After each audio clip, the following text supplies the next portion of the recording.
আজকের ক্লাস শুরু করতে অনেকটাই দেরি হয়ে গেল। আজকের ক্লাস পিজি 4th সেমিস্টারের ব্যাচের ভক্তি ইন ইন্ডিয়ান হিস্ট্রি কোর্সের, যে কোর্সের যে ক্লাসগুলো গত সপ্তাহে আমরা করেছিলাম সেখানে আমরা মধ্যযুগে ভক্তি আন্দোলন সম্বন্ধে কিছুটা আলোচনা করেছিলাম এবং মধ্যযুগের ভক্তি আন্দোলনের যে ধারাগুলো সেগুলো আলোচনা করতে গিয়ে আমরা দেখেছিলাম যে মধ্যযুগে কেন ভক্তি আন্দোলন বিশেষভাবে গুরুত্বপূর্ণ হয়ে উঠল। সেই প্রসঙ্গে আমরা এটাও আলোচনা করেছিলাম যে ভারতবর্ষে ইসলামের আগমন ভারতের ধর্মের ইতিহাসে কী ধরনের প্রভাব ফেলেছে, এবং সেই প্রসঙ্গে আমরা আলোচনা করেছিলাম যে একদিকে ইসলামী আক্রমণের প্রথম দিকে বিভিন্ন ধর্মস্থানের উপর আঘাত বা মন্দির ধ্বংস তার যেমন একটা প্রভাব ছিল, কালক্রমে কিন্তু ইসলামের যে ধর্মীয় আদর্শ তারও একটা বিশাল প্রভাব ভারতীয় সমাজের উপর পড়েছিল। বিশেষত ইসলামী আক্রমণের প্রতিক্রিয়ায় ব্রাহ্মণ্য সমাজে বেশ কিছু ক্ষেত্রে রক্ষণশীলতা অনেকটা বেড়ে যায়, এবং বিশেষ করে জাতিবরণের ক্ষেত্রে যে রক্ষণশীলতা তার একটা প্রভাব ছিল এই যে সেই রক্ষণশীলতার ফলে নিম্নবর্ণ এবং নারীদের ধর্মীয় অধিকার প্রায় ছিল না বললেই চলে। অন্যদিকে ইসলামে যেহেতু জাতিবর্ণ বিভেদ ছিল না এবং ইসলামে অন্তত তত্ত্বগতভাবে প্রত্যেক মানুষের ধর্মাচরণের সমান অধিকার স্বীকার করা হয়েছে, এই সাম্যবাদী দৃষ্টিভঙ্গিও কিন্তু ইসলামের প্রতি হিন্দু সমাজের একাংশকে বিশেষ করে নিম্নবর্ণদের আকৃষ্ট করছিল। ভক্তি আন্দোলন যে পটভূমিতে সৃষ্টি হয়েছিল তার মধ্যেই তিনটি জিনিস মধ্যযুগের ভক্তি আন্দোলনের ক্ষেত্রে কাজ করছিল ইসলামের সঙ্গে সম্পর্ক যদি আমরা দেখি। একদিকে ইসলামী আক্রমণ, অন্যদিকে ইসলামের সাম্যবাদী আদর্শ যেটা হিন্দু সমাজের একটা বড় অংশকে আকৃষ্ট করছিল এবং প্রচুর পরিমাণে মানুষ কিন্তু ইসলাম ধর্ম গ্রহণ করছিলেন। সবাই যে শাসকের অত্যাচারে অথবা ভয়ে ইসলাম ধর্ম গ্রহণ করছিলেন তাও নয়, অনেকে কিন্তু ইসলামী সমাজের সাম্যবাদী কাঠামোর প্রতি আকৃষ্ট হয়ে ইসলাম ধর্ম গ্রহণ করছিলেন। তৃতীয়ত ইসলামের দর্শন, একেশ্বরবাদী নিরাকার ঈশ্বরে বিশ্বাসী দর্শন, যার সঙ্গে উপনিষদের যে ব্রহ্মবাদী দর্শন তার একটা সাদৃশ্য ছিল, এবং এই ব্রহ্ম সঙ্গে ভক্তির আদর্শকে মিলিয়ে যে নির্গুণ ভক্তি আন্দোলন মধ্যযুগে খুব জনপ্রিয় হয়ে ওঠে, তার পিছনে অবশ্যই ইসলামের আগমনের একটা বড় প্রভাব ছিল। যে কারণে নির্গুণ ভক্তি আন্দোলনে আমরা দেখি যে সমস্ত সাধকেরা নির্গুণ ভক্তির কথা বলছেন তারা একজন নিরাকার ঈশ্বরের কথা বলছেন, যে ঈশ্বর শুধু নিরাকার নিরঞ্জন তাই নয়, তিনি সাম্প্রদায়িক পরিচয়ের ঊর্ধ্বে, যেহেতু একজনই ঈশ্বর এবং তার কোনো বিশেষ অ্যাট্রিবিউটস বা ফর্ম নেই। সেই জন্য নির্গুণ ভক্তি আন্দোলন কিন্তু ইসলাম এবং হিন্দু ধর্মের মধ্যে একটা সেতুর কাজ করেছিল, এবং নানক বা কবিরের মতো নির্গুণ ভক্তি সাধকরা কোনো ধরনের সাম্প্রদায়িক বিভাজনকে স্বীকার করেননি। যদিও নানক যেহেতু গুরুবাদকে স্বীকার করেছিলেন, গুরু শিষ্য পরম্পরাকে স্বীকার করেছিলেন, সেই জন্য নানক প্রচারিত যে ধর্ম কালক্রমে সেটা একটা পৃথক ধর্ম সম্প্রদায় শিখ ধর্মের রূপ নেয়, কিন্তু কবির বা রবিদাসের মতো সাধকরা কিন্তু তার সম্পূর্ণ অসাম্প্রদায়িক একটা পরিচয় বজায় রাখতে পেরেছিলেন। অন্যদিকে রয়েছে সগুণ ভক্তি আন্দোলন। যে সগুণ ভক্তি আন্দোলন অবশ্যই আমরা আদি মধ্যযুগে দক্ষিণ ভারতে যে ভক্তি আন্দোলনের কথা আলোচনা করেছি আগে, আলবার নামক বৈষ্ণব সাধকদের এবং নায়ানমার নামক শৈব সাধকদের যে ভক্তি আন্দোলন তার একটা প্রভাব অবশ্যই সগুণ ভক্তি আন্দোলনের উপর পড়েছিল। অর্থাৎ সগুণ ভক্তি আন্দোলন বলতে ভক্তির আদর্শকেই ব্যবহার করা হচ্ছে এবং সেই আদর্শের বা ভক্তিমূলক উপাসনার কেন্দ্রবিন্দুতে থাকছেন একজন নির্দিষ্ট দেবতা, সগুণ, অর্থাৎ তার নির্দিষ্ট কিছু বৈশিষ্ট্য রয়েছে, অ্যাট্রিবিউটস রয়েছে, এবং অবশ্যই তার মানে সেই ঈশ্বরের একটা বিশিষ্ট পরিচয় রয়েছে, নাম রয়েছে, এবং ক্ষেত্র বিশেষে একটা নির্দিষ্ট আকৃতি রয়েছে। এই সগুণ ভক্তি আন্দোলন তার মানে একজন নির্দিষ্ট দেবতাকে কেন্দ্র করে গড়ে ওঠেন। আমরা জানি আদি মধ্যযুগের দক্ষিণ ভারতের ক্ষেত্রে সেই নির্দিষ্ট দেবতারা ছিলেন বিষ্ণু এবং শিব। মধ্যযুগের ভক্তি আন্দোলনও মূলত বৈষ্ণব এবং শৈব আদর্শকে কেন্দ্র করেই গড়ে ওঠে। বাংলার ক্ষেত্রে শাক্ত ভক্তি আন্দোলনেরও একটা অংশ রয়েছে, কিন্তু আমরা সে প্রসঙ্গে যাচ্ছি না। এখন মধ্যযুগের এই যে সগুণ ভক্তি আন্দোলন, এক্ষেত্রে বৈষ্ণব এবং শৈব দুটো ধারা এবং কার্যক্ষেত্রে শাক্ত, এই তিনটে ধারা থাকলেও বৈষ্ণব আন্দোলনই সব থেকে জনপ্রিয় হয়ে ওঠে। বিষ্ণু এবং বিষ্ণুর অবতারদেরকে কেন্দ্র করে যে ভক্তি কাল্টগুলো গড়ে ওঠে সেগুলোই সর্বাপেক্ষা জনপ্রিয় ছিল। শৈব কাল্টগুলোও কোথাও কোথাও জনপ্রিয় ছিল। দক্ষিণ ভারতে আমরা বীরশৈব ধর্মের উত্থানের কথা আলোচনা করেছি আদি মধ্যযুগের শেষ দিকে।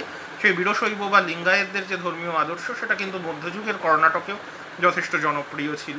কাশ্মীরে শৈব সৈদ্ধান্তিকরা জনপ্রিয় ছিলেন। তেমনি বাংলায় বা আসামের কিছু কিছু পকেটে শৈব ভক্তি নয়, শাক্ত ভক্তি, সেটাও যথেষ্ট জনপ্রিয়তা লাভ করে।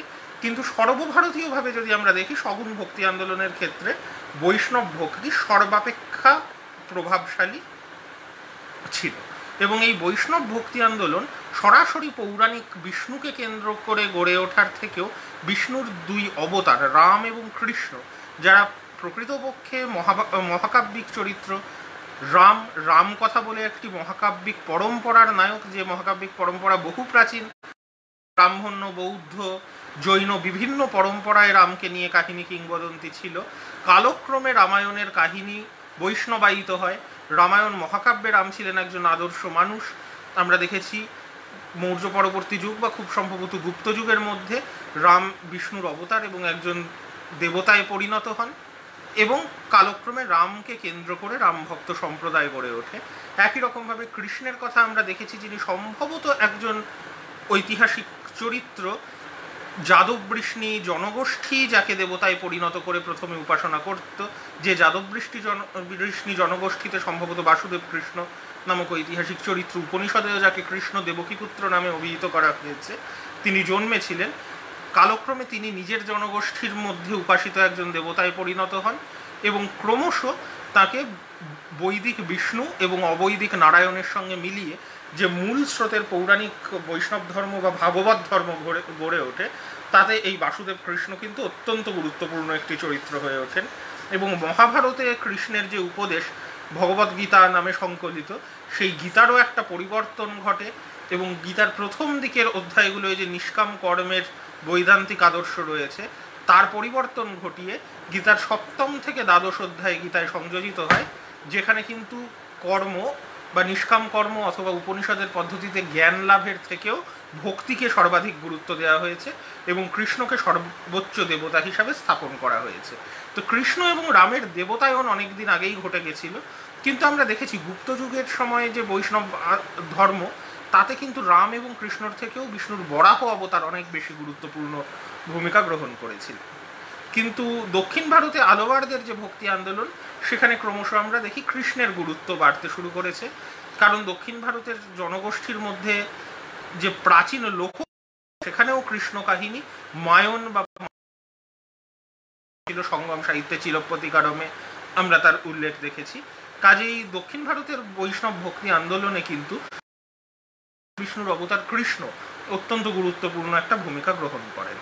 মধ্যযুগের যে সগুণ ভক্তি আন্দোলনের কথা আমরা বলছি, সেখানে যদি বৈষ্ণব ধর্মের দিকে আমরা দেখি, সেখানে কিন্তু রাম এবং কৃষ্ণ এদের উপাসক সম্প্রদায়েরাই সব থেকে গুরুত্বপূর্ণ ভূমিকা গ্রহণ করেছেন। যদিও আদিমধ্যযুগের শেষ দিকে আমরা দেখেছি যে বিষ্ণু ভক্তিকে বেদান্ত দর্শনের সঙ্গে সংযুক্ত করার একটা প্রচেষ্টা হয়েছে। উপনিষদের যে অদ্বৈতবাদী ব্যাখ্যা শঙ্করাচার্য দিয়েছিলেন, তাকে খণ্ডন করে রামানুজ বিশিষ্টাদ্বৈতবাদী ব্যাখ্যা দিচ্ছেন, যেখানে ঈশ্বর এবং জীবের অভিন্নতা স্বীকার করেও জগৎকে সম্পূর্ণ অস্বীকার করা হচ্ছে না, এবং জাগতিক ক্ষেত্রে ঈশ্বর এবং জীব উভয়কে পৃথকভাবে দেখার একটা সম্ভাবনা। অতএব ব্রহ্মের কাছে পৌঁছানোর জন্য ঈশ্বর উপাসনাকেও একটা পদ্ধতি হিসাবে মেনে নেওয়া, ভক্তিকে এক ধরনের দার্শনিক স্বীকৃতি দেওয়ার কাজ শঙ্কর এবং শ্রী বৈষ্ণব সম্প্রদায়ের পণ্ডিতেরা করেছিলেন। তারা কিন্তু বিষ্ণু বলতে সরাসরি বিষ্ণুরই উপাসক ছিলেন। মধ্বাচার্য দ্বৈতবাদী ব্যাখ্যা দিয়েছিলেন বেদান্তের, যেখানে তিনি মনে করেছিলেন যে নির্গুণ ব্রহ্ম এবং সগুণ জগৎ কখনো এক হতে পারে না, কাজেই ঈশ্বর এবং জীব কখনোই এক নয়, এবং সেই কারণে জীব কখনো ঈশ্বরে লীন হয়ে যেতে পারে না। অর্থাৎ বেদান্ত দর্শনের, প্রচলিত বেদান্ত দর্শনের সেই মুক্তি লাভ, ব্রহ্মের সঙ্গে জীবাত্মার একাত্ম হয়ে যাওয়া, এই সম্ভাবনাকেই মধ্বাচার্য অস্বীকার করেন এবং মধ্বাচার্য দ্বৈতবাদী ব্যাখ্যা দিয়ে জীব এবং ব্রহ্মকে পৃথকভাবে দেখেন এবং ভক্তির মাধ্যমে জীব ব্রহ্মের কাছাকাছি পৌঁছতে পারে, এই ধরনের একটা আদর্শ প্রচার করেন। তার উপরে বল্লভাচার্য বলে আরেকজন পণ্ডিত শুদ্ধাদ্বৈতবাদ নামক একটি ব্যাখ্যা দেন, যা রামানুজের ব্যাখ্যারই অনেকটা কাছাকাছি। মধ্বাচার্যের কথা তিনি সম্পূর্ণ মেনে নিচ্ছেন না, কিন্তু জ্ঞানের থেকে ভক্তির গুরুত্ব যে অনেক বেশি, বল্লভাচার্য এই মত প্রচার করছেন। তো বেদান্ত দর্শনের বিভিন্ন ব্যাখ্যা বেদান্ত দর্শনকে ভক্তিবাদের কাছাকাছি আনবার চেষ্টা আদি মধ্যযুগের শেষ দিক থেকে শুরু করে মধ্যযুগের প্রথম দিকে করেছিল। এবং যে বৈষ্ণব ভক্তি দর্শন আমরা মধ্যযুগের সগুণ ভক্তি আন্দোলনে পাই, অনেক ক্ষেত্রেই এই দর্শনগুলো ব্যবহৃত হয়েছিল। আবার যেহেতু মধ্যযুগে ইসলামের আগমন ভারতবর্ষে ঘটেছে, হিন্দু সমাজের মধ্যেও বিভিন্ন ধরনের প্রতিক্রিয়া দেখা গিয়েছিল। একদিকে উদারপন্থী একটা দর্শন আমরা দেখতে পাচ্ছি, যেখানে নির্গুণ ভক্তি আন্দোলনের ক্ষেত্রে কবিরের কথা বা নানকের কথা বা দাদুর কথা আমরা আলোচনা করেছি। সেই জায়গায় আমরা জানি যে নির্গুণ ভক্তি আন্দোলনের ক্ষেত্রে অবশ্যই একটা উদারপন্থী দৃষ্টিভঙ্গি গ্রহণ করা হয়েছিল, যেখানে হিন্দু এবং মুসলিম ধর্মের মধ্যে যে সাম্প্রদায়িক বিভেদ তাকে স্বীকার করা হয়নি এবং ঈশ্বরের কোনো সাম্প্রদায়িক পরিচয় স্বীকার করা হয়নি। কিন্তু যারা এই সাম্প্রদায়িক পরিচয়কে সম্পূর্ণ ত্যাগ করেননি, অর্থাৎ সগুণ ভক্তি আন্দোলনের যারা অনুগামী অথবা যারা ভক্তি আন্দোলনের অনুগামী নন, যারা রক্ষণশীল হিন্দু ধর্মের অনুগামী, তাদের একটা অংশের মধ্যে ব্যাপক রক্ষণশীলতা এই সময়ে দেখা যায় এবং ইসলামের সঙ্গে একটা ধর্মীয় প্রতিদ্বন্দ্বিতায় তারা অবতীর্ণ হন। কাজেই হিন্দু সমাজে রক্ষণশীল অংশেরও কিন্তু একটা ব্যাপক প্রভাব এই সময়ে পড়েছিল, যাদের মধ্যে অবশ্যই এই রক্ষণশীল অংশ মূলত ব্রাহ্মণ এবং তাদের মধ্যে একটা অংশ স্মার্ত ব্রাহ্মণ নামে খ্যাত, যারা স্মৃতিশাস্ত্র বা ধর্মশাস্ত্র অর্থাৎ হিন্দু সমাজের আদর্শ হিন্দু সমাজ, আদর্শ ব্রাহ্মণ্য সমাজ কীরকম হওয়া উচিত এই সংক্রান্ত নিয়মকানুনের যে গ্রন্থাবলী মৌর্য পরবর্তী যুগ থেকে ধর্মশাস্ত্র বা স্মৃতিশাস্ত্র নামে রচিত হচ্ছিল, মনুস্মৃতি থেকে শুরু করে বিভিন্ন স্মৃতিশাস্ত্র, সেই স্মৃতি পরম্পরা অনুযায়ী জাতিবর্ণের ভিত্তিতে একটা রক্ষণশীল ব্রাহ্মণ্য সমাজ গড়ে তোলার যারা সমর্থক, তারাই ছিলেন স্মার্ত ব্রাহ্মণ। অন্যদিকে আরও কিছু ব্রাহ্মণ ছিলেন যারা দর্শন চর্চা করতেন এবং দার্শনিক ব্যাখ্যা ব্রাহ্মণ্য ধর্মশাস্ত্রের তাকেই সব থেকে গুরুত্ব দিয়েছিলেন এবং স্মার্ত ব্রাহ্মণদের মতো তারাও বর্ণজাতি বিভক্ত একটি রক্ষণশীল সমাজের সমর্থক ছিলেন। এদের মধ্যে সব থেকে গুরুত্বপূর্ণ ছিলেন নৈয়ায়িকরা, অর্থাৎ ন্যায় দর্শনের যারা অনুগামী। যে 6টি ব্রাহ্মণ্য দর্শনের কথা আমরা জানি, এর মধ্যে 4টি দর্শন প্রকৃতিগতভাবে, 3টি দর্শন প্রকৃতিগতভাবে আমরা বলতে পারি ঈশ্বরবাদী দর্শন ঠিক নয়। যেমন সাংখ্য, বৈশেষিক এবং যোগ দর্শন, এই 3টি দর্শনে ঈশ্বরের তেমন গুরুত্বপূর্ণ ভূমিকা নেই, বিশেষ করে সাংখ্য দর্শন এবং বৈশেষিক দর্শনে। এ প্রসঙ্গে আমরা আগেই আলোচনা করেছি। যোগ দর্শন যেহেতু দৈহিক অনুশীলনের মাধ্যমে দেহের মধ্যেই ঈশ্বরের স্বরূপ উপলব্ধি বা শক্তিকে বোঝানো হচ্ছে, সেই শক্তির একটা আধার মানব দেহ এবং দেহের মধ্যেই সেই শক্তিকে উপলব্ধি করা সম্ভব, এরম একটি ব্যাখ্যা যোগ দর্শনে দেয়, যে ব্যাখ্যা কিন্তু অবৈদিক তান্ত্রিক দর্শনগুলোর ব্যাখ্যার অত্যন্ত কাছাকাছি। সেই জায়গার থেকে বিচার করলে যোগ দর্শন ও ব্রাহ্মণ্য রক্ষণশীল সমাজের কাছে খুব একটা আকর্ষণীয় ছিল না। মীমাংসা দর্শন বৈদিক ক্রিয়াকাণ্ডের উপর গুরুত্ব দিয়েছিল এবং স্মার্ত ব্রাহ্মণরা স্বাভাবিকভাবেই মীমাংসা দর্শনের অনুগামী ছিলেন। অন্যদিকে বেদান্ত দর্শনের বিভিন্ন ব্যাখ্যা এই সময় প্রচলিত ছিল, আমরা আলোচনা করলাম, এবং সেখানে যেমন শঙ্করপন্থী সন্ন্যাসীরা ছিলেন, তেমনি রামানুজপন্থী, মধ্যপন্থী বা বল্লভপন্থী যে সন্ন্যাসীরা ছিলেন, তারা কিন্তু ভক্তি আন্দোলনের সঙ্গে বেদান্তকে ছিলেন। অন্যদিকে ন্যায় দর্শনের মূল বিষয়বস্তু হলো তর্ক এবং যুক্তির মাধ্যমে সিদ্ধান্তে অবতীর্ণ হওয়া, কিন্তু এই তর্ক এবং যুক্তির জন্য যে প্রমাণগুলো ব্যবহার করা হয়, বেদকে তার একটা অন্যতম প্রমাণ হিসাবে গ্রহণ করা হয়। কাজেই বৈদিক নীতি সমাজ পরিচালনার অন্যতম একটা অবলম্বন, ন্যায় দর্শনের মধ্যেও এই ধরনের একটা বিশ্বাস ছিল। এবং এই মধ্যযুগে ন্যায় দর্শনের একটা পুনরুত্থান ঘটে, যার নাম নব্য ন্যায়।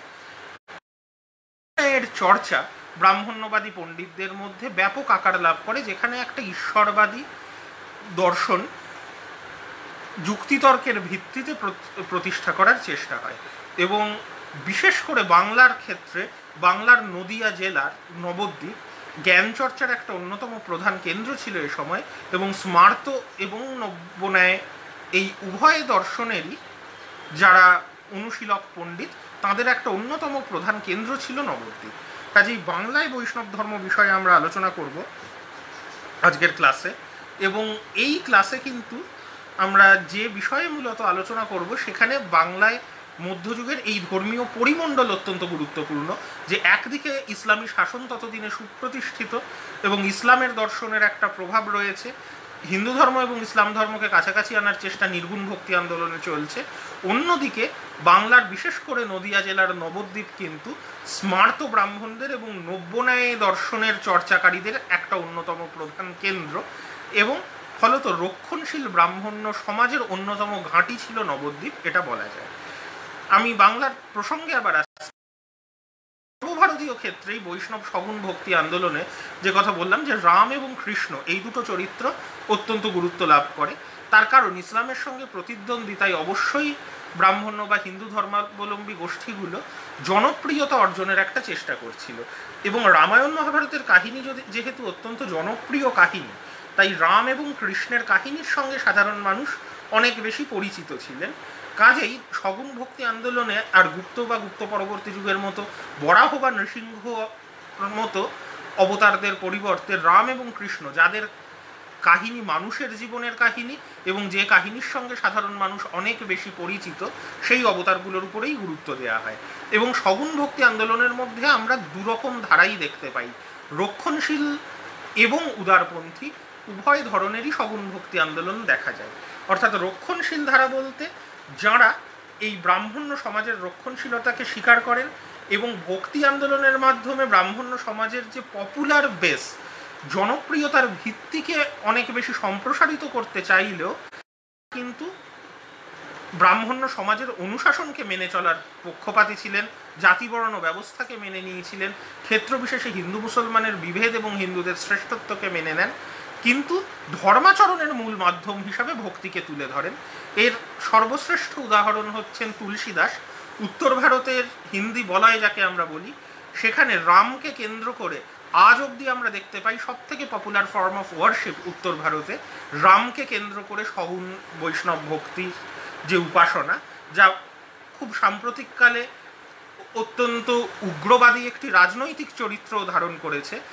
এই ধর্মীয় আন্দোলনের ভিত্তি কিন্তু প্রথিত তুলসীদাসের রামচরিতমানসে, যেখানে রামকে একজন আদর্শ মানুষ হিসাবে নয়, এমনকি শুধুমাত্র বিষ্ণুর অবতার হিসাবেও নয়, রামকেই প্রধান দেবতা হিসাবে উপস্থাপিত করেছেন তুলসীদাস। কিন্তু সেই উপস্থাপনা হয়েছে সংস্কৃত ভাষায় নয়, স্মৃতিশাস্ত্র বা ব্রাহ্মণ্য ধর্মশাস্ত্রের জটিল তত্ত্ব দিয়ে নয়, বরঞ্চ সাধারণ মানুষের জন্য সহজবোধ্য অবধি ভাষায় রামের কাহিনীকে নতুন করে তুলসীদাস তুলে ধরেছেন এবং এমন একটি ভক্তির আদর্শ প্রচার করেছেন যে আদর্শ যে কোনো মানুষ গ্রহণ করতে পারেন, নারী পুরুষ নির্বিশেষে, জাতিবর্ণ নির্বিশেষে। কিন্তু ব্রাহ্মণের জাতিগত শ্রেষ্ঠত্বের উপর তুলসীদাস জোর দিয়েছেন, হিন্দু সমাজের সামাজিক নিয়মকানুন মেনে চলবার পরামর্শ দিয়েছেন, এবং ক্ষেত্র বিশেষে মুসলিম সমাজের সঙ্গে হিন্দু সমাজের যে পার্থক্য এবং হিন্দু সমাজের যে শ্রেষ্ঠত্ব, তার একটা ধারণাও তুলসীদাসের রচনার মধ্যে আসে, কিন্তু তার কেন্দ্রবিন্দুতে রয়েছে রাম ভক্তি। কাজেই রক্ষণশীল ব্রাহ্মণ পণ্ডিতদের যে সংস্কৃত সাহিত্য কেন্দ্রিক অবস্থান, যেটা সাধারণ মানুষের বোধগম্য নয়, তার থেকে ব্রাহ্মণ্য ধর্মকে, হিন্দু ধর্মকে তুলসীদাস সরিয়ে আনেন। কিন্তু তুলসীদাস কিন্তু হিন্দু মুসলিম সমন্বয়ের বা জাতিবর্ণ ধর্মের বিরোধিতার পক্ষপাতী ছিলেন না। তিনি হিন্দু সমাজের সামাজিক কাঠামোর মধ্যেই একটা সম্প্রসারিত ভিত্তিতে ধর্মাচরণ, যেখানে যে কোনো মানুষ ভক্তির পথ অবলম্বন করে রাম নাম শুনতে পারেন, রাম নাম গ্রহণ করতে পারেন, রামের ভক্ত হতে পারেন, সেরকম একটা ধর্মাচরণের কথা তুলসীদাস বলেছেন। কিন্তু তুলসীদাস যেমন রক্ষণশীল একটা ভূমিকা গ্রহণ করেছেন, সমস্ত সগুণ ভক্তি পণ্ডিত যে তা করেছেন তা নয়। আমরা রামানন্দের কথা আলোচনা করেছি, যিনি একদিকে রামানুজপন্থী বিশিষ্টাদ্বৈত দর্শনের সঙ্গে রাম ভক্তির মিলন ঘটাতে চেয়েছেন, এবং রামানন্দ কিন্তু সমাজের বিভিন্ন স্তরের মানুষদের তার শিষ্য হিসাবে গ্রহণ করেছেন, তারা একসঙ্গে রান্না করেছেন, খাওয়া দাওয়া করেছেন, এবং যার ফলে আমরা দেখেছি যে রামানন্দের ভক্তির ভিত্তি এতটাই সম্প্রসারিত ছিল যে রামানন্দের শিষ্যদের মতো মানুষ ছিলেন যারা কিন্তু আর রাম ভক্তিতে সীমাবদ্ধ না থেকে নির্গুণ ভক্তি আন্দোলনের অন্যতম প্রধান সাধকে পরিণত হয়েছেন। মহারাষ্ট্রের সগুণ ভক্তি আন্দোলন বিঠোবা বলে একজন স্থানীয় দেবতাকে কৃষ্ণের সঙ্গে একাত্ম করে দেখে যে ভক্তি আন্দোলন গড়ে ওঠে, সেখানে আমরা জ্ঞানেশ্বর, নামদেব এবং তুকারামের কথা আগের ক্লাসে অল্প করে বলেছি। সেখানেও আমরা দেখেছি যে ক্রমশ ভক্তির ভিত্তি সম্প্রসারিত হচ্ছে, উদারতা বাড়ছে এবং তুকারামের মতো নিম্নবর্ণের মানুষ এই ভক্তি আন্দোলনের অন্যতম প্রধান কবিতে পরিণত হচ্ছেন। ব্রাহ্মণ্য সমাজের রক্ষণশীল অংশ যা একেবারেই পছন্দ করছেন না এবং হয়তো তাদের হাতে তুকারাম নিহত হচ্ছেন, কিন্তু তুকারামের জনপ্রিয়তা থেকে যাচ্ছে, তুকারাম রচিত গান বা আভাং জনমানসে থেকে যাচ্ছে। কাজেই ভক্তি আন্দোলন, বিশেষ করে বৈষ্ণব ভক্তি আন্দোলনের মধ্যে এই দুটি ধারাই কিন্তু ছিল, রক্ষণশীল ধারা এবং উদারপন্থী ধারা। এই পটভূমিতে আমরা যদি এবারে বাংলায় সগুণ বৈষ্ণব ভক্তি আন্দোলনের দিকে আসি, তার কারণ বাংলার সমাজ, বিশেষত বাংলার নবদ্বীপ কিন্তু রক্ষণশীল ব্রাহ্মণ্য ধর্মপ্রচারের অন্যতম প্রধান ঘাঁটি ছিল। অন্যদিকে বাংলা কিন্তু দীর্ঘদিন ইসলামী শাসনের অধীনে ছিল এবং সরাসরি সুলতানি শাসনের অধীনে বেশি দিন বাংলা থাকেনি। ক্রমশ বাংলায় স্বাধীন বেশ কিছু ইসলামী রাজশক্তি শাসন করেছেন, যাদেরকে প্রথমে আমরা ইলিয়াস শাহী বংশের শাসনের কথা জানি, তারপরে হুসেন শাহী বংশের শাসনের কথা, এবং ইলিয়াস শাহী হুসেন শাহী শাসনের পর আমরা দেখতে পাচ্ছি যে ক্রমশ, বিশেষ করে সম্রাট আকবরের সময়, বাংলা কিন্তু মুঘল সাম্রাজ্যের অন্তর্ভুক্ত হচ্ছে। তো এই পরিমণ্ডলে একদিকে ইসলামের প্রভাব, অন্যদিকে রক্ষণশীল ব্রাহ্মণ্য ধর্মের প্রভাব, এই পটভূমিতে বাংলায় বৈষ্ণব ভক্তি আন্দোলনের যে উত্থান ঘটল তার পিছনে চৈতন্যের অবশ্যই অপরিসীম অবদান রয়েছে। এবং শ্রী চৈতন্যদেবের জীবনের যে ইতিহাস, সেই সম্পর্কিত কিছু তথ্য আমরা আজকে আলোচনা করব। এবং চৈতন্য প্রচারিত বৈষ্ণব ধর্মের যে ব্যাখ্যা গৌড়ীয় বৈষ্ণব ধর্ম নামে প্রচলিত, সেই গৌড়ীয় বৈষ্ণব ধর্ম চৈতন্যের পর কিভাবে পরিবর্তিত হলো সেই প্রসঙ্গেও আমরা আজকে আলোচনা করব। এখন এই আলোচনা প্রসঙ্গে আমি প্রথমত বলি যে চৈতন্যের জন্মের আগেও কিন্তু বাংলায় বৈষ্ণব ভক্তি আন্দোলন ছিল। কিভাবে ছিল না, বাংলা আমরা জানি শাক্ত ধর্মের যখন উত্থান ঘটে, পৌরাণিক শাক্ত ধর্ম এবং তন্ত্র, যেখানে তন্ত্রের অনেক উপাদান শাক্ত ধর্ম গ্রহণ করে নেয়, এই দুটি জিনিসের অন্যতম কেন্দ্র ছিল পূর্ব ভারত, বাংলা, আসাম, এই অঞ্চলগুলো। এবং এই অঞ্চলগুলোয় দেবী উপাসনার জনপ্রিয়তা এই অঞ্চলে তন্ত্র এবং শাক্ত ধর্মের জনপ্রিয়তার অন্যতম কারণ। আমরা শাক্ত ধর্ম সম্বন্ধে পৃথক ক্লাসে আলোচনা করেছি, তন্ত্র সম্বন্ধে আলোচনা করেছি, সেখানে কিন্তু আমরা এই জিনিসগুলো দেখেছি। তাহলে সেই প্রসঙ্গ ধরে আমরা দেখি যে বাংলায়, আমরা আগেই বলেছি যে তন্ত্রের প্রভাব কিন্তু সমস্ত মূল স্রোতের পৌরাণিক ধর্মের উপরেও পড়েছিল, এমনকি বৌদ্ধ ধর্মের উপরেও পড়েছিল। আদিমধ্যযুগের বাংলা বৌদ্ধ ধর্মের অন্যতম কেন্দ্র ছিল। আমরা জানি পাল রাজারা বৌদ্ধ ধর্মের পৃষ্ঠপোষক ছিলেন। অন্যদিকে পালদের রাজনৈতিক আধিপত্যের যখন অবসান ঘটে, তখন দক্ষিণ ভারত থেকে আগত সেন বংশীয় রাজারা বাংলায় রাজনৈতিক আধিপত্য স্থাপন করেন এবং সেন বংশীয় রাজারা কিন্তু ব্রাহ্মণ্য ধর্মের পৃষ্ঠপোষক ছিলেন, বৈষ্ণব এবং শৈব উভয় ধর্মেরই। কাজেই বাংলায় প্রথমে বৌদ্ধ ধর্মের, পরে বৈষ্ণব এবং শৈব ধর্মের একটা রাজনৈতিক ভিত্তি ছিল। কিন্তু বাংলায় বহুল প্রচলিত তন্ত্রের প্রভাব কিন্তু এই বৈষ্ণব এবং শৈব ধর্মের উপরেও পড়ে। ফলে এই বাংলায় বা পূর্ব ভারতে বৈষ্ণব ধর্ম যে রূপ পরিগ্রহণ করে, তার উপর তান্ত্রিক ধর্মের একটা ব্যাপক প্রভাব ছিল।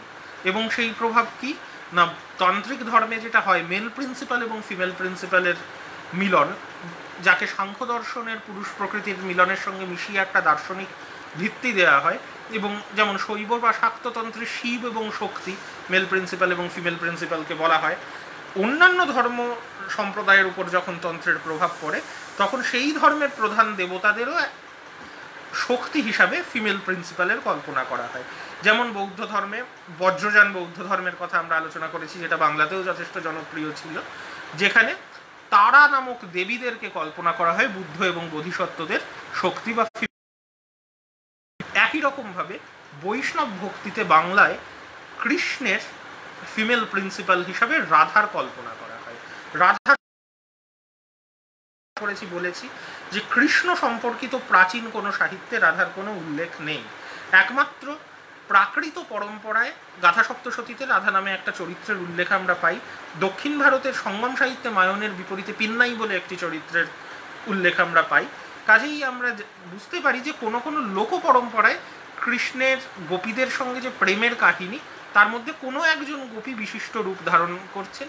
কোনো কোনো প্রাকৃত কবিতায় তাকে রাধা বলা হয়েছে, কিন্তু প্রাচীন যুগ বা আদিমধ্য যুগের ধর্ম দর্শনে রাধার সেরকম কোনো গুরুত্ব কিন্তু নেই। কিন্তু পূর্ব ভারতে যখন বৈষ্ণব ধর্ম মূলত তন্ত্রের প্রভাবাধীনে আসতে শুরু করলো, তখন কৃষ্ণের সঙ্গিনী হিসাবে রাধার গুরুত্ব বাড়তে শুরু করলো। প্রথমে ধর্মপ্রচারের সরাসরি উদ্দেশ্যে এটা হয়নি।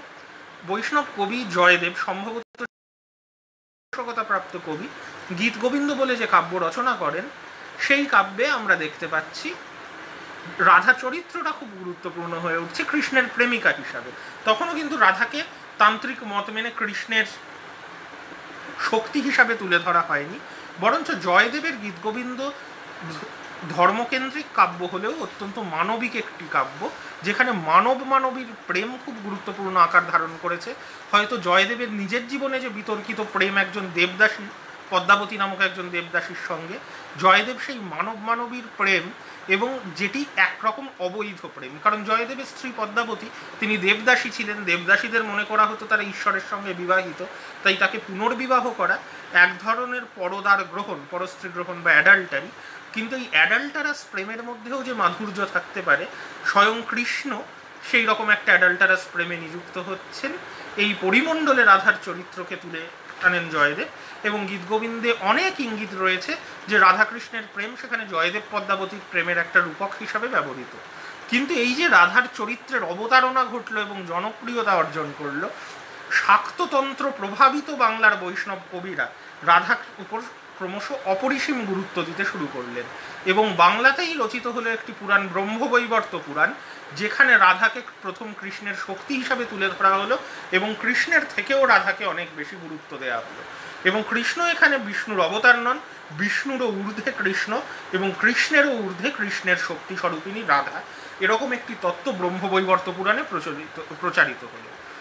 বাংলা এবং পূর্ব ভারতের বেশ কিছু কবি এই তত্ত্বের দ্বারা প্রভাবিত হলেন, যারা নিজেরা হয়তো শাক্ততন্ত্র প্রভাবিত কবি, কিন্তু বৈষ্ণব ধর্মের প্রতি আকৃষ্ট হন, এবং এই বৈষ্ণব তন্ত্রের ধারণা ব্রহ্মবৈবর্ত পুরাণে যেটা দেখা যাচ্ছে, তার কবিতায় কিন্তু এই ধারণা প্রতিফলিত হলো। এই কবিদের মধ্যে বিশেষ করে বড়ু চণ্ডীদাস, চণ্ডীদাস, বিদ্যাপতি। চণ্ডীদাস প্রকৃত বাংলা ভাষায় রচিত প্রাচীনতম কাব্য শ্রীকৃষ্ণ কীর্তনের রচয়িতা, যেখানে রাধাকৃষ্ণের প্রেম কিন্তু বোঝাই যায় একটা ফোক পরম্পরা থেকে আগত কাহিনী, পুরাণের কৃষ্ণের সঙ্গে কোনো সম্পর্কই নেই, একেবারে লৌকিক জীবনের একটা প্রেমের কাহিনী, অনেক ক্ষেত্রে অশ্লীল, অনেক ক্ষেত্রে অনৈতিক এবং আপত্তিকর ঘটনায় পরিপূর্ণ প্রেমের কাহিনী। কিন্তু রাধাকৃষ্ণের প্রেমকে মুখ্য উপজীব্য করে বড়ুচণ্ডীদাস একটি কাব্য রচনা করলেন, যেখানে ক্রমশ রাধাকৃষ্ণের প্রেমের পরিণতি এবং রাধার বিরহ একটা গুরুত্ব পেল। এই ভাবধারাকেই ব্যাপকভাবে প্রচারিত করেন মৈথিলি ভাষার কবি বিদ্যাপতি এবং বাংলা ভাষায় পদাবলিকার চণ্ডীদাস, এবং এদের রচনায় আমরা দেখতে পাই উল্লেখ্য বিদ্যাপতি এবং পদাবলিকার চণ্ডীদাস উভয়েই কিন্তু দেবী উপাসক ছিলেন ব্যক্তিগত জীবনে, এবং এই তান্ত্রিক প্রভাবকে মিলিয়ে তারা যে বৈষ্ণব কাব্য রচনা করেন, অবশ্যই কৃষ্ণের স্থান সেখানে অনেকটা গৌণ হয়ে যায়, রাধার। বাংলায় বৈষ্ণব ভক্তি ততটা জনপ্রিয় না হলেও একটা প্যারালাল ট্র্যাডিশন হিসাবে ছিল, যা কিন্তু তন্ত্র প্রভাবিত ভক্তি এবং রাধার চরিত্র সেখানে জায়গা অধিকার। এর পাশাপাশি বাংলায় ইসলামী শাসন প্রতিষ্ঠিত হয়েছিল, এবং বাংলার নবদ্বীপ রক্ষণশীল ব্রাহ্মণ্য জ্ঞান চর্চার একটা অন্যতম প্রধান কেন্দ্রে পরিণত হয়েছিল। এই পরিমণ্ডলকে মনে রেখে আমাদের চৈতন্যের আবির্ভাবকে বুঝতে হবে।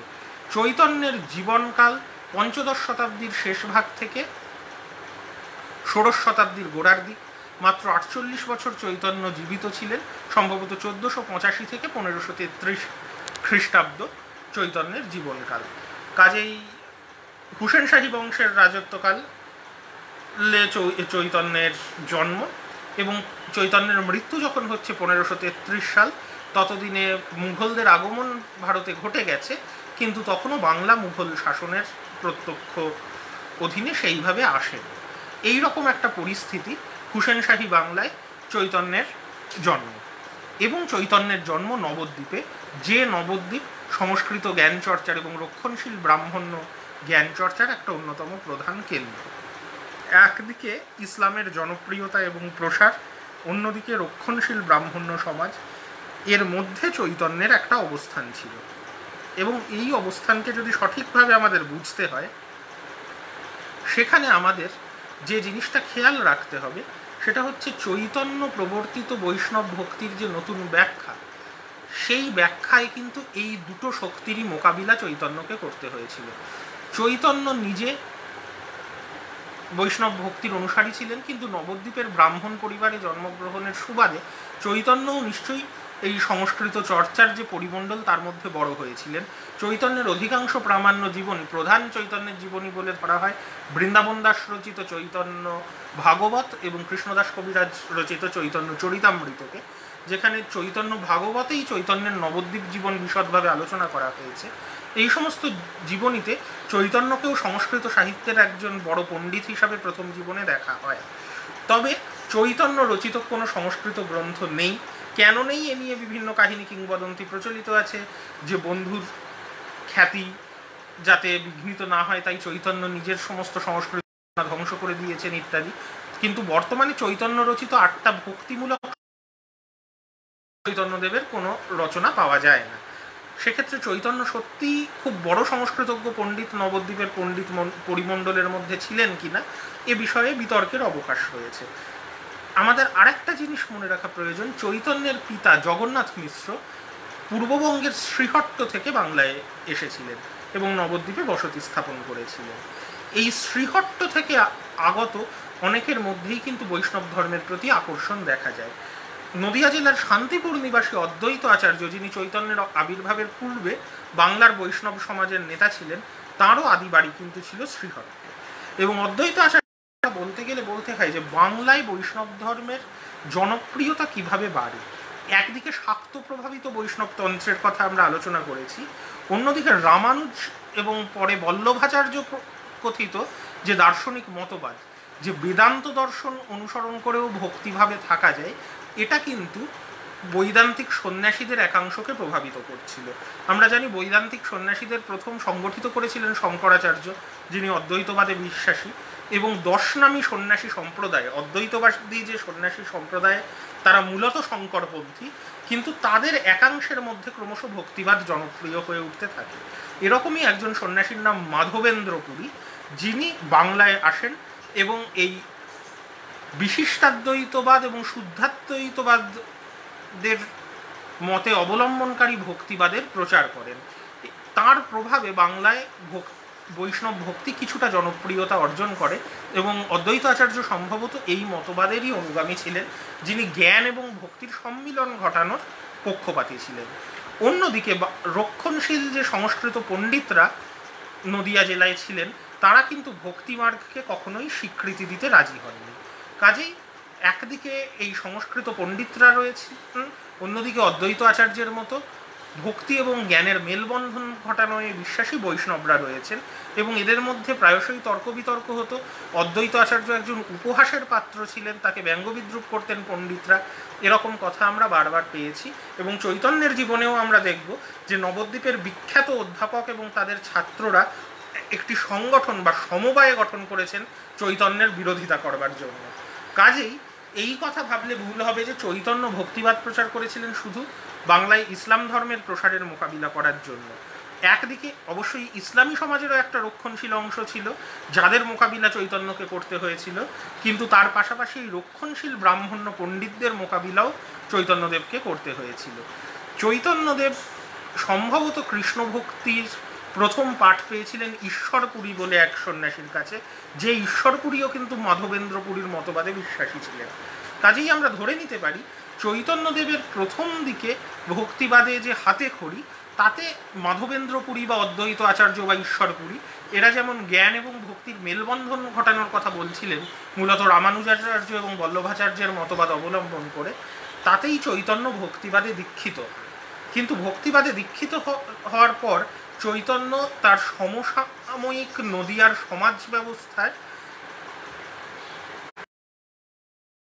সম্মুখীন হন, তিনি বুঝতে পারেন যে এই যে প্রবল রক্ষণশীল ব্রাহ্মণ্য পণ্ডিত সমাজ, তাদের সঙ্গে চৈতন্যকে একটা প্রতিদ্বন্দ্বিতায় অবতীর্ণ হতে হয় এবং জ্ঞান এবং ভক্তির মেলবন্ধনের দাবি করা মানে জ্ঞানকেও একটা প্রাধান্য দেওয়া এবং জ্ঞান চর্চার ক্ষেত্রে এই যে পুঁথিগত বিদ্যা এবং তর্ক বিতর্কের একটা ট্র্যাডিশন, যেখানে সংস্কৃত ভাষায় দক্ষতা এবং পারদর্শিতার ন্যায় দর্শনের যুক্তি প্রতিযুক্তি দিয়ে তর্কযুদ্ধ এবং তার মাধ্যমে পাণ্ডিত্যের খ্যাতি অর্জন করা ব্রাহ্মণ্য সমাজের একটা প্রধান অবলম্বন হয়ে উঠেছিল এবং সেটা ব্রাহ্মণ পণ্ডিতদের রক্ষণশীলতা এবং অহংকারকে বাড়াতেই সাহায্য করছিল। এর মোকাবিলা না করলে ভক্তি কখনোই একটা জনসাধারণের আন্দোলনে পরিণত হতে পারবে না। চৈতন্য ভক্তিকে একটা সর্বসাধারণের আন্দোলনে পরিণত করেন এবং সেই জন্য চৈতন্য এই জ্ঞান চর্চার ট্র্যাডিশনের প্রবল বিরোধিতা করেন। চৈতন্য বলেন যে পুঁথিগত বিদ্যা অন্তঃসার শূন্য, তার কোনো গুরুত্ব নেই। একই রকমভাবে যাগযজ্ঞ ক্রিয়াকাণ্ডেরও কোনো গুরুত্ব নেই। ভক্তি সম্পূর্ণভাবে দাঁড়িয়ে আছে নাম সংকীর্তনের উপর। কাজেই ঈশ্বরের নাম সংকীর্তন, ঈশ্বরের প্রতি ভক্তি, এটাই কিন্তু ঈশ্বরের কাছে পৌঁছানোর একমাত্র উপায়। এবং এই মতবাদের ভিত্তিতে চৈতন্য নবদ্বীপে তার অনুগামীদেরকে অর্গানাইজ করতে থাকেন, সংগঠিত করতে থাকেন। অবশ্যই এই সংগঠনের বিরুদ্ধে কাউন্টার সংগঠন তৈরি হয়। নবদ্বীপের পণ্ডিত সমাজ কিন্তু সমবায় তৈরি করে যারা চৈতন্যের বিরোধিতা করতে থাকেন। চৈতন্য তখন এই সংগঠনকে একরকম রাজনৈতিক চরিত্র দেন, যে তারা সংগঠিত হয়ে প্রথমত নিজের নিজের ঘরে নাম সংকীর্তন করতে থাকেন, তারপরে তারা একত্রিত হয়ে নাম সংকীর্তন করতে থাকেন এবং অবশেষে তারা রাস্তায় বেরিয়ে নাম সংকীর্তন করতে থাকেন। ক্ষেত্র বিশেষে চৈতন্য নাম সংকীর্তন শুধু নয়, নাটক রচনা করে তার অভিনয়ের ব্যবস্থা করেন, যার মাধ্যমে ভক্তি প্রচারিত হয়। কাজেই ভক্তি প্রচারের মাধ্যম এবং এই নাম সংকীর্তন এবং নাটক অভিনয়ের ভাষা হিসাবে গৃহীত হয় বাংলা, সংস্কৃত নয়। কাজেই সংস্কৃত কেন্দ্রিক যে জ্ঞান চর্চার পরিমণ্ডল, যেখানে সংস্কৃতজ্ঞ পণ্ডিতদের কুক্ষিগত হয়ে যায় ধর্মাচরণ, তার থেকে ধর্মাচরণকে বার করে আনতে চেয়েছিলেন চৈতন্য। তিনি ভক্তির উপর গুরুত্ব দেন, কীর্তনের উপর গুরুত্ব দেন, বাংলা ভাষার উপর গুরুত্ব দেন। শুধু সেটাই নয়, এই ভক্তিবাদী নাম সংকীর্তনকে তিনি কিন্তু একটা সামাজিক রাজনৈতিক আন্দোলনের চরিত্র দেন। যখন রাস্তায় বেরিয়ে নাম সংকীর্তন শুরু হয়, এই রাস্তায় বেরিয়ে নাম সংকীর্তন একদিকে রক্ষণশীল মুসলিমদেরকেও আঘাত করে, কারণ ইসলামে সঙ্গীত খুব একটা ভালো চোখে দেখা হয় না। এবং যে কাহিনী চৈতন্যের জীবনে প্রচলিত আছে, যে তৎকালীন একজন রক্ষণশীল কাজী কীর্তন বন্ধ করার প্রচুর চেষ্টা করেন, বৈষ্ণবদের উপর অত্যাচার করেন, কিন্তু যখন চৈতন্য রাস্তায় নেমে কীর্তন করতে শুরু করেন এবং দলে দলে মানুষ তাতে যোগ দেন, তখন এই আন্দোলন একটা পপুলার মুভমেন্টে পরিণত হয় এবং এই জনপ্রিয়তার ভিত্তির কাছে কাজীর রক্ষণশীলতা নতি স্বীকার করতে বাধ্য হয়। একই রকমভাবে আমরা দেখেছি যে ব্রাহ্মণ্য সমাজের একটা অংশ চৈতন্যকে ব্যঙ্গ বিদ্রুপ করত এবং বৈষ্ণবদের উপর আক্রমণ করত। এই রকম প্রভাবশালী একটা অংশকে চৈতন্য কিন্তু ক্রমশ পরিবর্তিত করতে সফল হয়েছিলেন। চৈতন্যের জীবনের আরেকটা বিখ্যাত কাহিনী, জগাই মাধাই বলে দুই প্রভাবশালী বিত্তশালী কিন্তু অত্যন্ত অসৎ এবং দুর্বৃত্তের জীবনযাপনকারী ব্যক্তি চৈতন্য এবং নিত্যানন্দকে আক্রমণ করেন এবং অবশেষে তারা চৈতন্য এবং নিত্যানন্দের মহত্বে প্রভাবিত হয়ে চৈতন্যের ভক্তে পরিণত হন।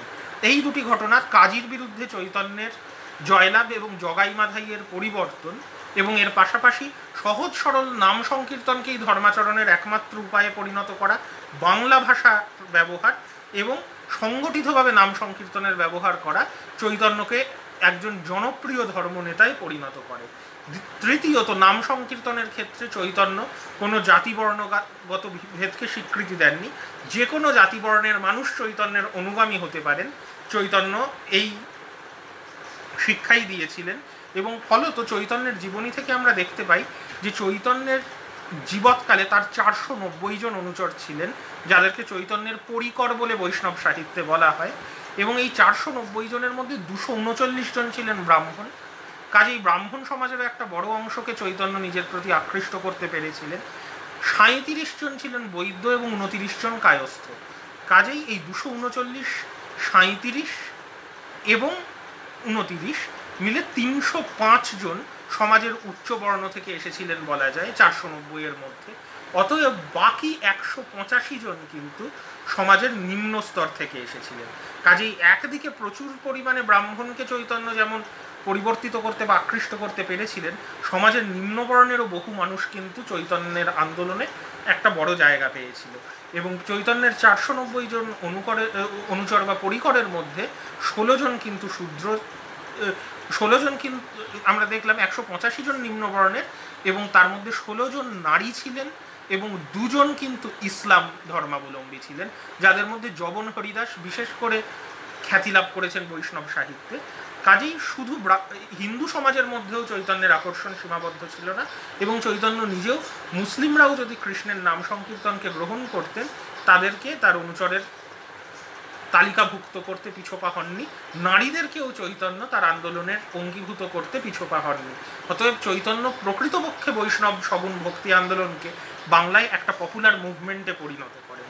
কিন্তু চৈতন্যের বিরোধী সংগঠনগুলোর কথাও আমরা বললাম, এই বিরোধিতাও কিন্তু চৈতন্যকে ফেস করতে হয়, এবং সেই বিরোধিতার ফলে চৈতন্যকে সম্ভবত নবদ্বীপ ত্যাগ করতে হয়।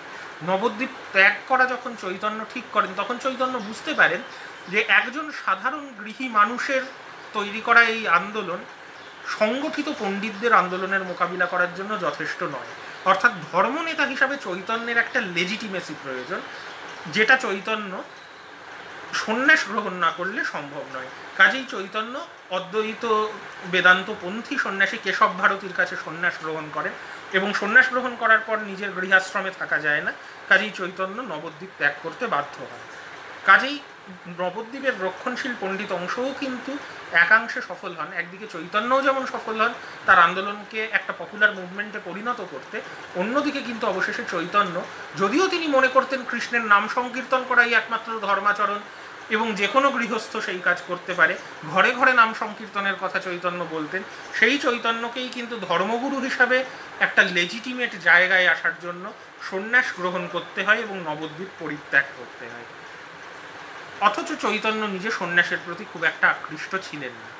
নবদ্বীপ ত্যাগ করলেও চৈতন্য তার মার সঙ্গে সম্পর্ক রেখে যান, এবং মা সচীদেবীর প্রতি চৈতন্য অত্যন্ত অনুরক্ত ছিলেন। পরবর্তী জীবনেও চৈতন্য বারবার দুঃখ প্রকাশ করেছেন সন্ন্যাস গ্রহণ নিয়ে, যে তার মা সচীদেবীকে বৃদ্ধ বয়সে তিনি ত্যাগ করে এসেছেন। কিন্তু চৈতন্য অত্যন্ত সচেতন ছিলেন, মার নির্দেশ মেনেই তিনি পুরীতে বসবাস করেন, কারণ পুরী পূর্ব ভারতের মধ্যেই খুব একটা দূর নয়, প্রতি বছর বহু তীর্থযাত্রী বাংলা থেকে উড়িষ্যায় আসতেন। কাজেই মা সচীদেবীর সঙ্গে চৈতন্য যোগাযোগ রক্ষা করে যেতে পারেন, এই কারণেই কিন্তু চৈতন্য পুরীতে বসবাস করেন। কিন্তু অন্যদিকে চৈতন্য অত্যন্ত সচেতন ছিলেন যে তিনি যেহেতু সন্ন্যাসী হয়েছেন, কাজেই কেউ যেন তাকে ভণ্ড সন্ন্যাসী বলতে না পারে। অর্থাৎ সন্ন্যাসীরও পালনীয় আচার আচরণ যেন তিনি অত্যন্ত নিষ্ঠা সহকারে পালন করেন, যাতে চৈতন্যের ব্যক্তি চরিত্র নিয়ে এমনকি কোনো প্রশ্ন না উঠতে পারে যেটা তার নৈতিক ভ্যালিডিটি সেটাকে নষ্ট করে দেয়। ঠিক এই কারণেই আমরা দেখেছি চৈতন্য মা সচীদেবীর সঙ্গে যোগাযোগ রেখেছেন, খবরাখবর নিয়েছেন, কিন্তু সন্ন্যাস ত্যাগের পর কখনো পত্নী বিষ্ণুপ্রিয়ার সঙ্গে তিনি যোগাযোগ করেননি, এমনকি পত্নী বিষ্ণুপ্রিয়ার নাম কখনো উচ্চারণ করেননি। এরকমও শোনা যায় যে একটি শিশুর প্রতি চৈতন্য একসময় খুব স্নেহপ্রবণ হয়ে পড়েন, কিন্তু যেহেতু সেই শিশুপুত্রটি ছিল একজন সুন্দরী ব্রাহ্মণ বিধবার সন্তান, কাজেই এই শিশুপুত্রের প্রতি চৈতন্যের স্নেহকে যাতে অপব্যাখ্যা করা না যায় এই বিষয়ে ভক্তরা চৈতন্যকে সচেতন করে দিলে চৈতন্য এই শিশুপুত্রটির সঙ্গেও তার যে ঘনিষ্ঠতা সেটা ত্যাগ করেন। একই রকমভাবে চৈতন্য কখনো কোনো নারী একা থাকেন এরকম নারীর কাছ থেকে ভিক্ষা গ্রহণ পর্যন্ত করতেন না। এমনকি চৈতন্যের অন্যতম পরিকর ছোট হরিদাস একদিন এক বৃদ্ধা ব্রাহ্মণীর কাছ থেকে চাল নিয়ে এসে চৈতন্যের জন্য রান্না করলে সেই খবর জানবার সঙ্গে সঙ্গে চৈতন্য ছোট হরিদাসকে তার শিষ্য পরিমণ্ডল থেকে বহিষ্কার করেন। সেই দুঃখে বারবার ক্ষমা চাইলেও ছোট হরিদাস চৈতন্য তাকে ক্ষমা করেননি, এবং অবশেষে ছোট হরিদাস আত্মহত্যা করেন। তাতেও চৈতন্য এতটুকু দুঃখিত হননি, বরঞ্চ চৈতন্য বলেন যে ছোট হরিদাস তার কর্মফল ভোগ করেছে। কাজেই সন্ন্যাসীর পালনীয় নিয়মকানুন সম্বন্ধে চৈতন্য কিন্তু অত্যন্ত রক্ষণশীল জীবন যাপন করেন, যাতে তার সন্ন্যাসের নৈতিকতা নিয়ে কোনো ধরনের প্রশ্ন উঠতে না পারে। কিন্তু গৃহী ভক্তদের জন্য এই ধরনের কোনো নিয়মকানুন চৈতন্য রাখতেন না। চৈতন্যের অত্যন্ত ঘনিষ্ঠ পৃষ্ঠপোষক ছিলেন রামানন্দ রায়, যার সঙ্গে চৈতন্য বৈষ্ণব তত্ত্ব আলোচনা করতেন এবং রামানন্দ রায় অত্যন্ত ধনী ব্যক্তি হয়, চৈতন্যের অন্যতম পৃষ্ঠপোষকও ছিলেন। এই রামানন্দ রায় কিন্তু ব্যক্তিগত জীবনে অত্যন্ত উচ্ছৃঙ্খল ব্যক্তি ছিলেন, একজন দেবদাসী তার রক্ষিতা ছিল। এগুলো জানা সত্ত্বেও চৈতন্য কিন্তু রামানন্দ রায়ের সঙ্গে তত্ত্ব আলোচনা করতে কোনো সমস্যা বোধ করেননি, বা এই উচ্ছৃঙ্খল জীবনযাপন সত্ত্বেও রামানন্দ রায় যে বিষ্ণু ভক্ত বা কৃষ্ণ ভক্ত হতে পারেন চৈতন্য এই বিষয়ে অস্বীকার করেননি। কিন্তু সন্ন্যাসীদের জন্য, অর্থাৎ নিজের এবং নিজের পরিকরদের জন্য চৈতন্য কিন্তু কঠোর নিয়মানুবর্তিতার একটা নিয়ম রেখেছিলেন। এবং একই কারণে চৈতন্য মনে করতেন যে সচ্চরিত্র জীবনযাপন করা, অর্থাৎ ধর্মীয় নিয়মকানুন অনুশাসন, রক্ষণশীলতা বা জাতিবরণের বিভেদ না মানলেও সদ আচরণের যে নিয়মকানুন চৈতন্য সেগুলো মেনে চলার উপরেই গুরুত্ব দিতেন। শুধু তাই নয়, তিনি মনে করতেন বৈষ্ণব ভক্তের অত্যন্ত সাধারণ জীবনযাপন করা উচিত, ধনসম্পত্তির থেকে দূরে থাকা উচিত, যাতে তার জীবনযাপন নিয়ে কোনো ধরনের প্রশ্ন না উঠতে পারে। একদিন সকালে সমালোচক রামচন্দ্র পুরী তিনি চৈতন্যের কুটিরে এসে কিছু পিঁপড়ে দেখতে পেয়ে মত প্রকাশ করেন যে আগের রাতে নিশ্চয়ই এখানে প্রচুর মিষ্টি খাওয়া হয়েছে, যে জন্য এখানে পিঁপড়ে দেখা যাচ্ছে। এবং চৈতন্য তাতে অত্যন্ত সতর্ক হয়ে পড়েন এবং খাওয়া দাওয়ার উপরেও নিয়ন্ত্রণ জারি করেন। মূলত শাকসবজি বৈষ্ণব ভক্তদের প্রধান খাবারে চৈতন্য পরিণত করেন। তবে এই নিয়ম চৈতন্য সবসময় মানতে পারেননি, কারণ অনেক ক্ষেত্রেই ভক্তরা চৈতন্যকে ভগবান ভেবে উপাসনা করতে থাকেন এবং চৈতন্যকে নিমন্ত্রণ করে নানা রকমের খাবার খাওয়াতে থাকেন, এবং তারা মনে করতেন চৈতন্য স্পর্শ করে বা খেয়ে দিলে সেই খাবার প্রসাদে পরিণত হয়। এই জন্য চৈতন্য নিজের আশ্রমে অত্যন্ত সাধারণ খাওয়া দাওয়ার ব্যবস্থা করলেও অনেক ক্ষেত্রেই চৈতন্যকে ভক্তদের গৃহে গিয়ে নানা ধরনের খাবার গ্রহণ করতে হতো এবং তার ফলে চৈতন্য বারবার অসুস্থ হয়ে পড়েছেন, এটাও দেখা গেছে। কাজেই চৈতন্যের জীবনে আমরা দেখতে পাই যে একদিকে চৈতন্য প্রেম ভক্তি তত্ত্ব প্রচার করেছেন এবং এই প্রেম ভক্তির ভাবকে চৈতন্য রাধার ভাবের সঙ্গে তুলনা করেছেন। কাজেই বাংলায় রাধার যে তান্ত্রিক অ্যাসোসিয়েশন থেকে সরিয়ে এনে বা যৌনতার যে গুরুত্ব রাধা বাংলার বৈষ্ণব ধর্মে বিদ্যাপতি চণ্ডীদাসের কবিতায়, তার থেকে রাধাকৃষ্ণের প্রেমকে সরিয়ে এনে সম্পূর্ণ ভক্তিমূলক একটা তত্ত্বে রাধাকে আদর্শ ভক্ত হিসাবে উপস্থাপিত করেছেন এবং রাধার ভাবকে দিব্যোন্মাদ ভাব বলে ব্যাখ্যা করেছেন, যে ভাব চৈতন্যের নিজের মধ্যেও দেখা গিয়েছিল বলে বৈষ্ণব তত্ত্বে মনে করা হয়।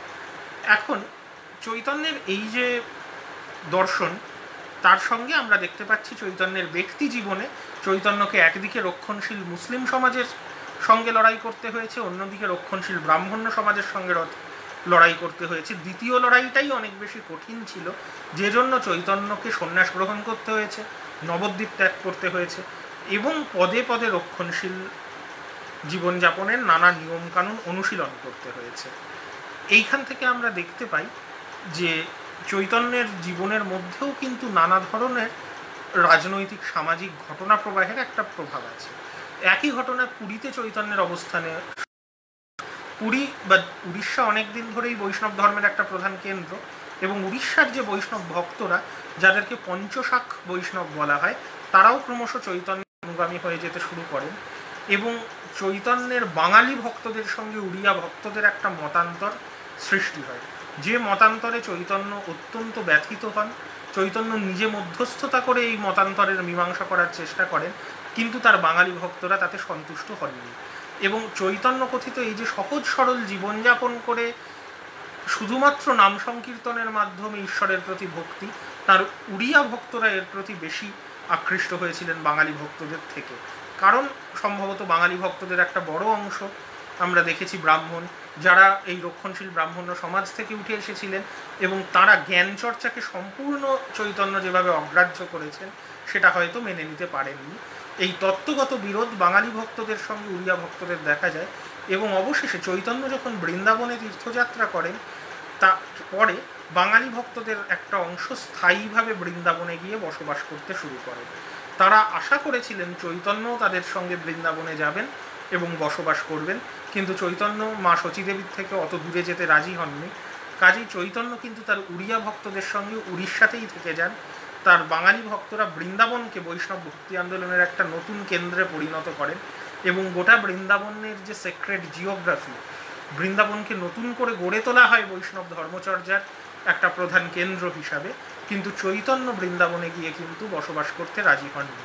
চৈতন্য তার জীবনের শেষ দিন পর্যন্ত উড়িষ্যাতেই থেকে যান। মাত্র 48 বছর বয়সে চৈতন্যের মৃত্যু হয় আনুমানিক 1533 খ্রিস্টাব্দে। চৈতন্যের মৃত্যু নিয়ে নানা ধরনের মতবাদ প্রচলিত আছে।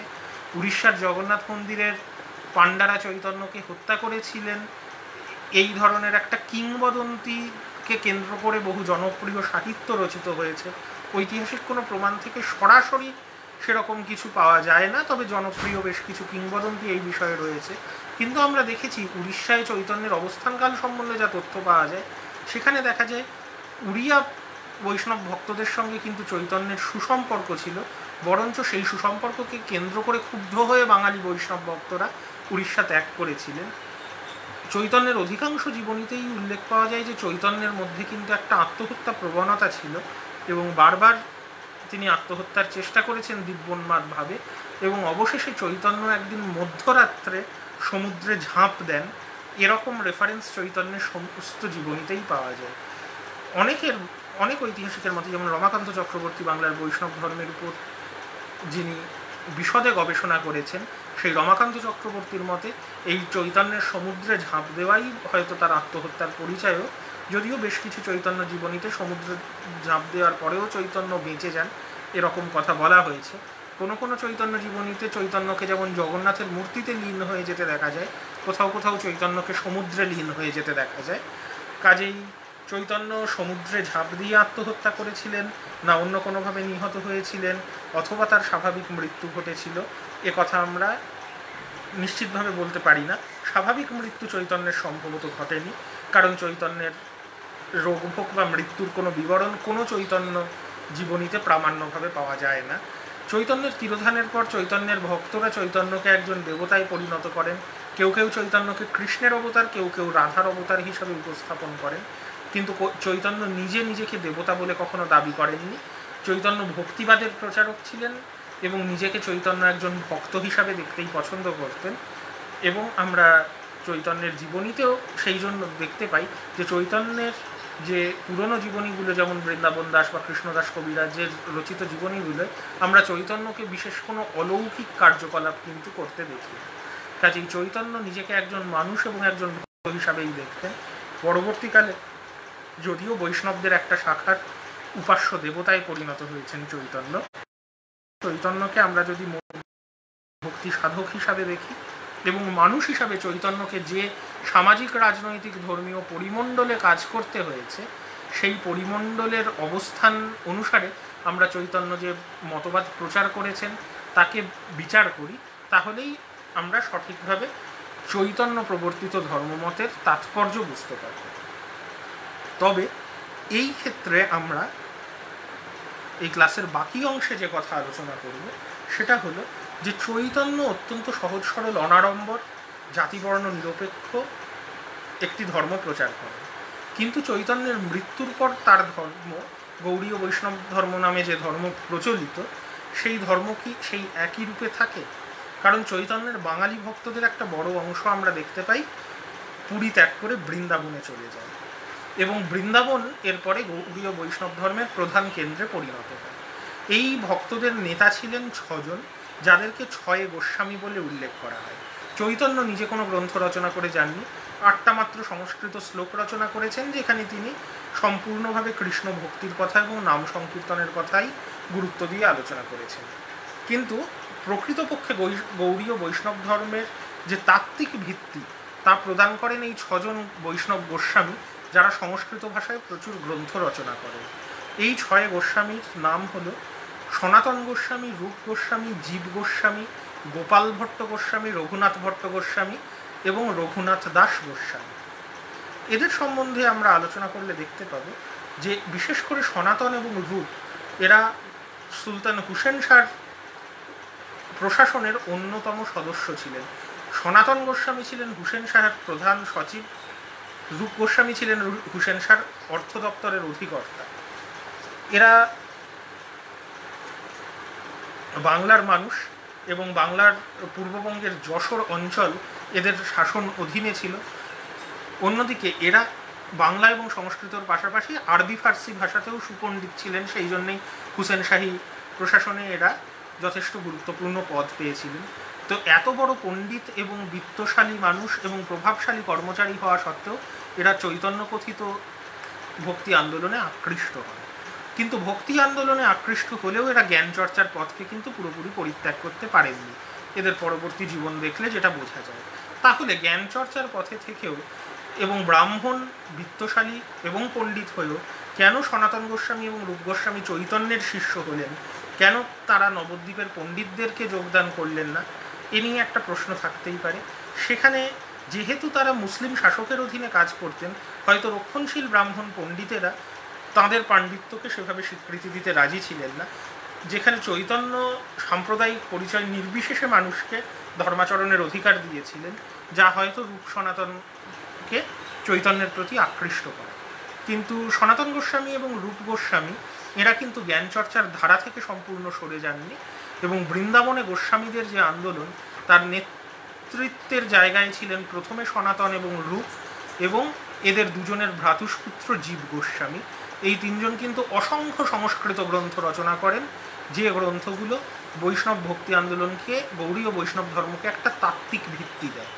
এই তিনজনের পাশাপাশি ছিলেন গোপাল ভট্ট গোস্বামী, রঘুনাথ ভট্ট গোস্বামী এবং রঘুনাথ দাস গোস্বামী। গোপাল ভট্ট গোস্বামী দাক্ষিণাত্যের একজন ব্রাহ্মণ ছিলেন। তিনি বৃন্দাবনে এসে গৌড়ীয় বৈষ্ণব আন্দোলনে যোগ দেন। তিনি আদৌ চৈতন্যের সংস্পর্শে কখনো এসেছিলেন কিনা এ নিয়ে সন্দেহের অবকাশ রয়েছে। রঘুনাথ ভট্ট গোস্বামী বারাণসীর একজন ব্রাহ্মণ পণ্ডিত। তিনি চৈতন্যের সংস্পর্শে এসেছিলেন এবং বৃন্দাবনের স্বরগোস্বামীর অন্যতম। রঘুনাথ দাস গোস্বামী বাংলাদেশের সপ্তগ্রামের বণিক পরিবারে জন্মগ্রহণ করেন, কিন্তু জাতিগতভাবে তিনি শূদ্র ছিলেন। খুব আশ্চর্য ব্যাপার, যে কজন শূদ্র সংস্কৃত ভাষা চর্চায় গুরুত্বপূর্ণ অবদান রেখেছেন তাদের মধ্যে সম্ভবত প্রধানতম নাম এই রঘুনাথ দাস গোস্বামীর। পুরীতে গিয়ে তিনি চৈতন্যের শিষ্যত্ব গ্রহণ করেন, কিন্তু আশ্চর্যজনকভাবে তিনি চৈতন্যের যে ব্রাহ্মণ শিষ্যরা জ্ঞান চর্চার উপর গুরুত্ব দিয়েছিলেন তাদেরই অনুগামী হয়ে রূপ সনাতন জীব গোস্বামীর সঙ্গে বৃন্দাবনেই বসবাস করতে শুরু করেন, এবং এই 6 গোস্বামী যে অসংখ্য সংস্কৃত গ্রন্থ রচনা করেন তার উপরে গৌড়ীয় বৈষ্ণব ধর্মের দার্শনিক তত্ত্ব দাঁড়িয়ে আছে। এই বিষয়ে আমাদের কিন্তু আলোচনা করার কিছু বিষয় রয়েছে, যে আমরা জানি চৈতন্য কিন্তু জ্ঞান চর্চাকে একেবারেই বাতিল করে দিয়েছিলেন। পুঁথিগত বিদ্যা অর্জন ঈশ্বরের সান্নিধ্য লাভের উপায় বলে চৈতন্য মনে করেন। কিন্তু আমরা এও জানি যে চৈতন্যের পূর্ববর্তী বৈষ্ণব শিক্ষক অদ্বৈত আচার্য জ্ঞান চর্চার উপর গুরুত্ব দিতেন, এবং অদ্বৈত আচার্য যার মতবাদের অনুগামী সেই মাধবেন্দ্র পুরী জ্ঞান এবং কর্মকে মেলানোর চেষ্টা করেছিলেন। তো এই বৃন্দাবনের গোস্বামীরাও বুঝতে পারেন যে এই গৌড়ীয় বৈষ্ণব ধর্মকে যদি একটা আন্দোলন হিসাবে, ধর্মীয় আন্দোলন হিসাবে টিকে থাকতে হয়, তাহলে তার একটা দার্শনিক ভিত্তি প্রয়োজন। এবং রূপ সনাতন এবং জীব গোস্বামী, বিশেষ করে এই তিনজন যে অসংখ্য সংস্কৃত গ্রন্থ রচনা করেন, সেখানে গৌড়ীয় বৈষ্ণব ভক্তি আন্দোলন একটা দার্শনিক ভিত্তি পায়। এবং এখানে বোঝা যায় যে বাংলায় প্রচলিত ধর্মবিশ্বাসের একটা ব্যাপক প্রভাব কিন্তু এদের উপর ছিল। ফলে রাধাকৃষ্ণর প্রেম তাদের ভক্তিতত্ত্বের মূল অবলম্বন হয়ে ওঠে। অনেকটা ব্রহ্মবৈবর্ত পুরাণে যে তত্ত্ব প্রচারিত হতে আমরা দেখেছি, তার একটা প্রভাব রূপ সনাতন এবং জীব গোস্বামীর উপর ছিল। তার সঙ্গে তারা অদ্বৈত বেদান্তকে স্বীকার না করলেও বেদান্ত দর্শনকে মেলানোর চেষ্টা করেন মধ্যাচার্যের দ্বৈতবাদী বেদান্ত ব্যাখ্যাকে ব্যবহার করে, যেখানে ঈশ্বর এবং মানুষ ভিন্ন, ঈশ্বর এবং জীব ভিন্ন। কাজেই ব্রহ্মজ্ঞান লাভ করে মুক্তি অর্জন করা সম্ভব নয়, কখনো নির্গুণ ব্রহ্মের সমান হতে পারে না, কিন্তু ঈশ্বরের কাছাকাছি পৌঁছতে পারে ভক্তির মাধ্যমে। মধ্যাচার্য বেদান্ত দর্শনের দ্বৈতবাদী ব্যাখ্যায় এই যে মতবাদ প্রচার করেছিলেন, বৃন্দাবনের গোস্বামীদের রচনাতেও সেই মতবাদেরই গুরুত্ব আমরা দেখতে পাই। তার সঙ্গে আমরা সন্ন্যাস জীবন যাপন করায়, যেখানে যৌনতাকে সম্পূর্ণ ধর্ম থেকে পরিহার করেছিলেন, এবং রাধাভাবে বিভাবিত হলেও চৈতন্য কিন্তু রাধাকৃষ্ণের সম্পর্কের যে যৌনতার দিক, যেটা তার আগের পদাবলিকারদের রচনায়, বিদ্যাপতি চণ্ডীদাসের রচনায় বা তারও আগে জয়দেবের রচনায় অত্যন্ত গুরুত্ব সহকারে আলোচিত হয়েছিল, সেই বিষয়কে কিন্তু চৈতন্য একেবারেই তার জীবনচর্যা থেকে সরিয়ে রাখেন, কারণ চৈতন্য নিজেকে একজন আদর্শ সন্ন্যাসী হিসাবে তুলে ধরার তাগিদ ছিল, যে জন্য পত্নী বিষ্ণুপ্রিয়ার নামোচ্চারণ অব্দিও উনি করেননি। এবং হয়তো পূর্ব ভারতে যৌনতা কেন্দ্রিক যে তান্ত্রিক ধর্মের জনপ্রিয়তা, তার থেকে বৈষ্ণব ভক্তিকে চৈতন্য আলাদা করতে চেয়েছিলেন। এটাও আরেকটা কারণ, যে কারণে হয়তো চৈতন্য যৌনতাকে একেবারেই গুরুত্ব দেননি। রাধাকৃষ্ণের প্রেমের যে জনপ্রিয়তা বাংলায় চৈতন্যের আগেও ছিল, মূলত জয়দেব, বিদ্যাপতি, চণ্ডীদাস প্রভৃতির রচনার কারণে, সেই জনপ্রিয়তাকে কিন্তু গৌড়ীয় বৈষ্ণবের প্রবক্তা ষড় গোস্বামীরা অস্বীকার করতে পারেননি। কাজেই ষড় গোস্বামীরা বৈষ্ণব ভক্তির যে নতুন তত্ত্ব প্রচার করেন, সেই তত্ত্বে তারা বলেন যে ঈশ্বরের স্বরূপ হচ্ছে কৃষ্ণ স্বয়ং ঈশ্বর, প্রধান ঈশ্বর অবশ্যই, যেহেতু সগুণ ভক্তি আন্দোলন, এবং কৃষ্ণের স্বরূপ হচ্ছে সৎ, চিত এবং আনন্দ। সৎ অর্থাৎ তিনি আছেন সর্বত্র, তার অস্তিত্ব রয়েছে। চিত অর্থাৎ তিনি পরম চৈতন্য, এবং আনন্দ অর্থাৎ তিনি পরম আনন্দ স্বরূপ। এই সৎ এবং চিত তার নির্গুণ রূপের বৈশিষ্ট্য, যার কথা উপনিষদে বলা হয়েছে জ্ঞানের পথে যা পর্যন্ত পৌঁছানো যায়, যে ঈশ্বরের অস্তিত্ব এবং ঈশ্বরের চৈতন্য, যে পরম চৈতন্য, তার সঙ্গে একাত্ম হওয়া যায়, কিন্তু তাতে কোনো আনন্দ উপভোগ করা যায় না। কিন্তু আনন্দও ঈশ্বরেরই একটা স্বরূপ, এবং সেই আনন্দ স্বরূপে পৌঁছানোর উপায় হচ্ছে কৃষ্ণের প্রতি ভক্তি। সৎ, চিত এবং আনন্দ তিনটেই কৃষ্ণের স্বরূপ, কিন্তু তার মধ্যে আনন্দ সব থেকে গুরুত্বপূর্ণ। কৃষ্ণ, যিনি সর্বোচ্চ দেবতা, তিনি তিন রকম রূপে জগতে রয়েছেন: স্বরূপ শক্তি, মায়া শক্তি এবং জীব শক্তি। স্বরূপ শক্তি অর্থাৎ যখন তিনি মানুষ হিসাবে দেহ ধারণ করছেন, অবশ্যই সেটা তার একটা লীলা, কারণ সব কিছুর মধ্যেই তিনি রয়েছেন, কারণ এই সমস্ত জীবের মধ্যেই কৃষ্ণ বর্তমান, সেটাই কৃষ্ণের জীব শক্তি। এবং এই যে সমস্ত কিছু একই কৃষ্ণের রূপ হওয়া সত্ত্বেও আমরা তাদেরকে আলাদা মনে করি, এই যে বিভ্রান্তি, উপনিষদে যাকে বলা হয়েছে মায়া, সেটাও আসলে কৃষ্ণেরই মায়া শক্তি। কিন্তু এই মায়া শক্তি এবং জীব শক্তির দ্বারা কৃষ্ণ জগৎ পরিচালনা করছেন, এবং যেহেতু সৎ চিতের পাশাপাশি আনন্দও কৃষ্ণের একটা স্বরূপ, অর্থাৎ নিজের সৃষ্টি করা জগৎ থেকে আনন্দ উপভোগ করবারও যে কৃষ্ণের ইচ্ছা আছে, সেই আনন্দ উপভোগ করার জন্য কৃষ্ণ যখন একটা লীলা দেহ ধারণ করছেন, তাই হলো কৃষ্ণের স্বরূপ শক্তি। এটাই হলো মানুষ কৃষ্ণের পরিচয়। তিনি আসলে রক্ত মাংসের মানুষ নন, তিনি এই সর্বব্যাপী কৃষ্ণের স্বরূপ শক্তি। এবং এই আনন্দ স্বরূপ কৃষ্ণের সঙ্গিনী রূপে, উপভোগের সঙ্গিনী রূপে যিনি রয়েছেন, তিনিই হলেন রাধা। অর্থাৎ রাধাকে কৃষ্ণের লাদিনী শক্তি হিসাবে দেখা হয়েছে। অর্থাৎ রাধা কৃষ্ণের মিলন পরম আনন্দ লাভের একটা প্রতীক। মেল প্রিন্সিপাল ফিমেল প্রিন্সিপালের ইউনিয়নের তত্ত্বকে এই বৈষ্ণব তত্ত্বকাররা স্বীকার করছেন, কিন্তু রাধাকে সর্বোচ্চ দেবতা হিসাবে স্বীকার করছেন না, তন্ত্রে যেটা বলা হবে। বরঞ্চ রাধা লাদিনী শক্তি হিসাবে কৃষ্ণেরই অংশ, এই মত প্রচার করে গোস্বামীরা কিন্তু কৃষ্ণকেই এই ধর্মের কেন্দ্রবিন্দুতে স্থাপন করছেন। এবং রাধা কৃষ্ণের প্রেম বা কৃষ্ণের সঙ্গে গোপীদের প্রেমকে এরা অত্যন্ত গুরুত্ব দিচ্ছেন। এরা বলছেন যে ঈশ্বরের প্রতি ভক্তি বিভিন্ন ভাবে প্রকাশিত হতে পারে।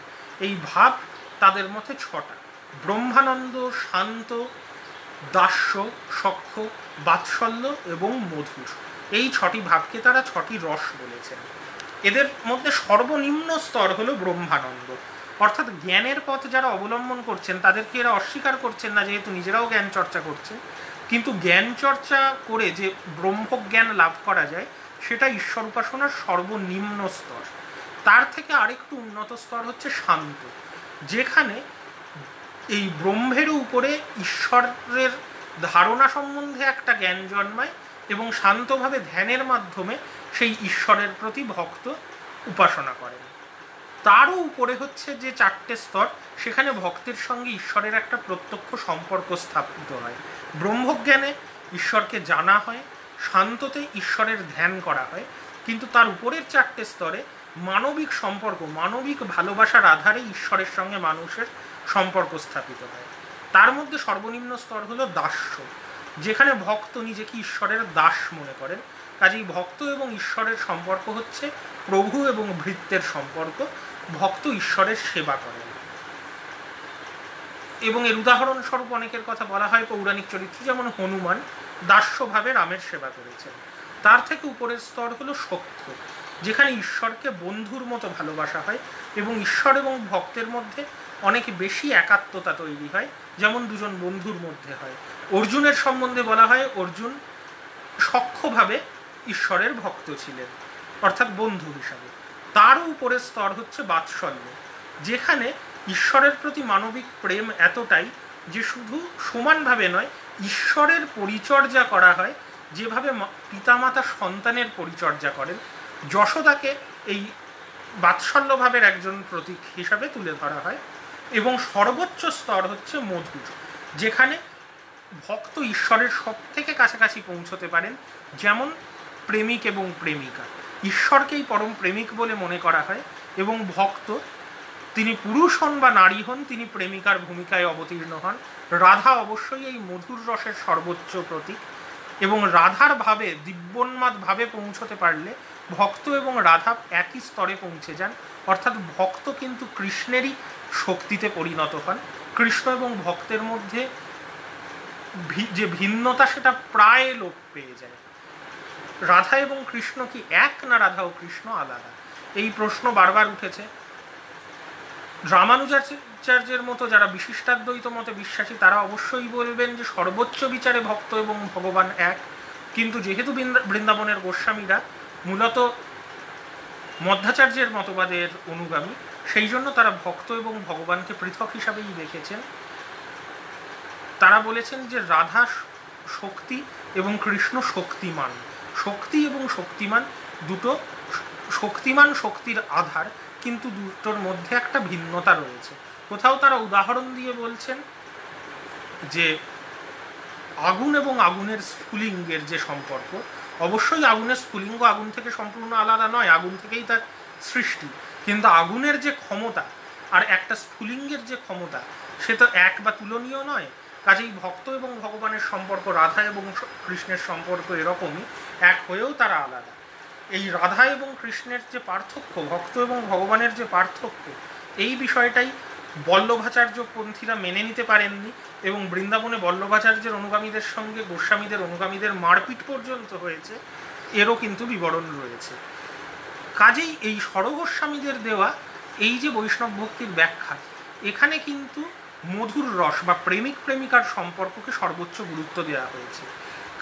কাজেই এদের রচিত যে সাহিত্য, যেমন জীব গোস্বামীর গোপাল চম্পুতে এই দার্শনিক মতবাদের সব থেকে বিশদ বিবরণ পাওয়া যায় এবং এই সম্পর্কে কিন্তু মধুর রসের মাধ্যমে যে আনন্দ উপভোগের কথা বলা হচ্ছে, সেখানে যে দৈহিক প্রেম রাধাকৃষ্ণের মধ্যে, তার গুণকীর্তন করা হয়েছে।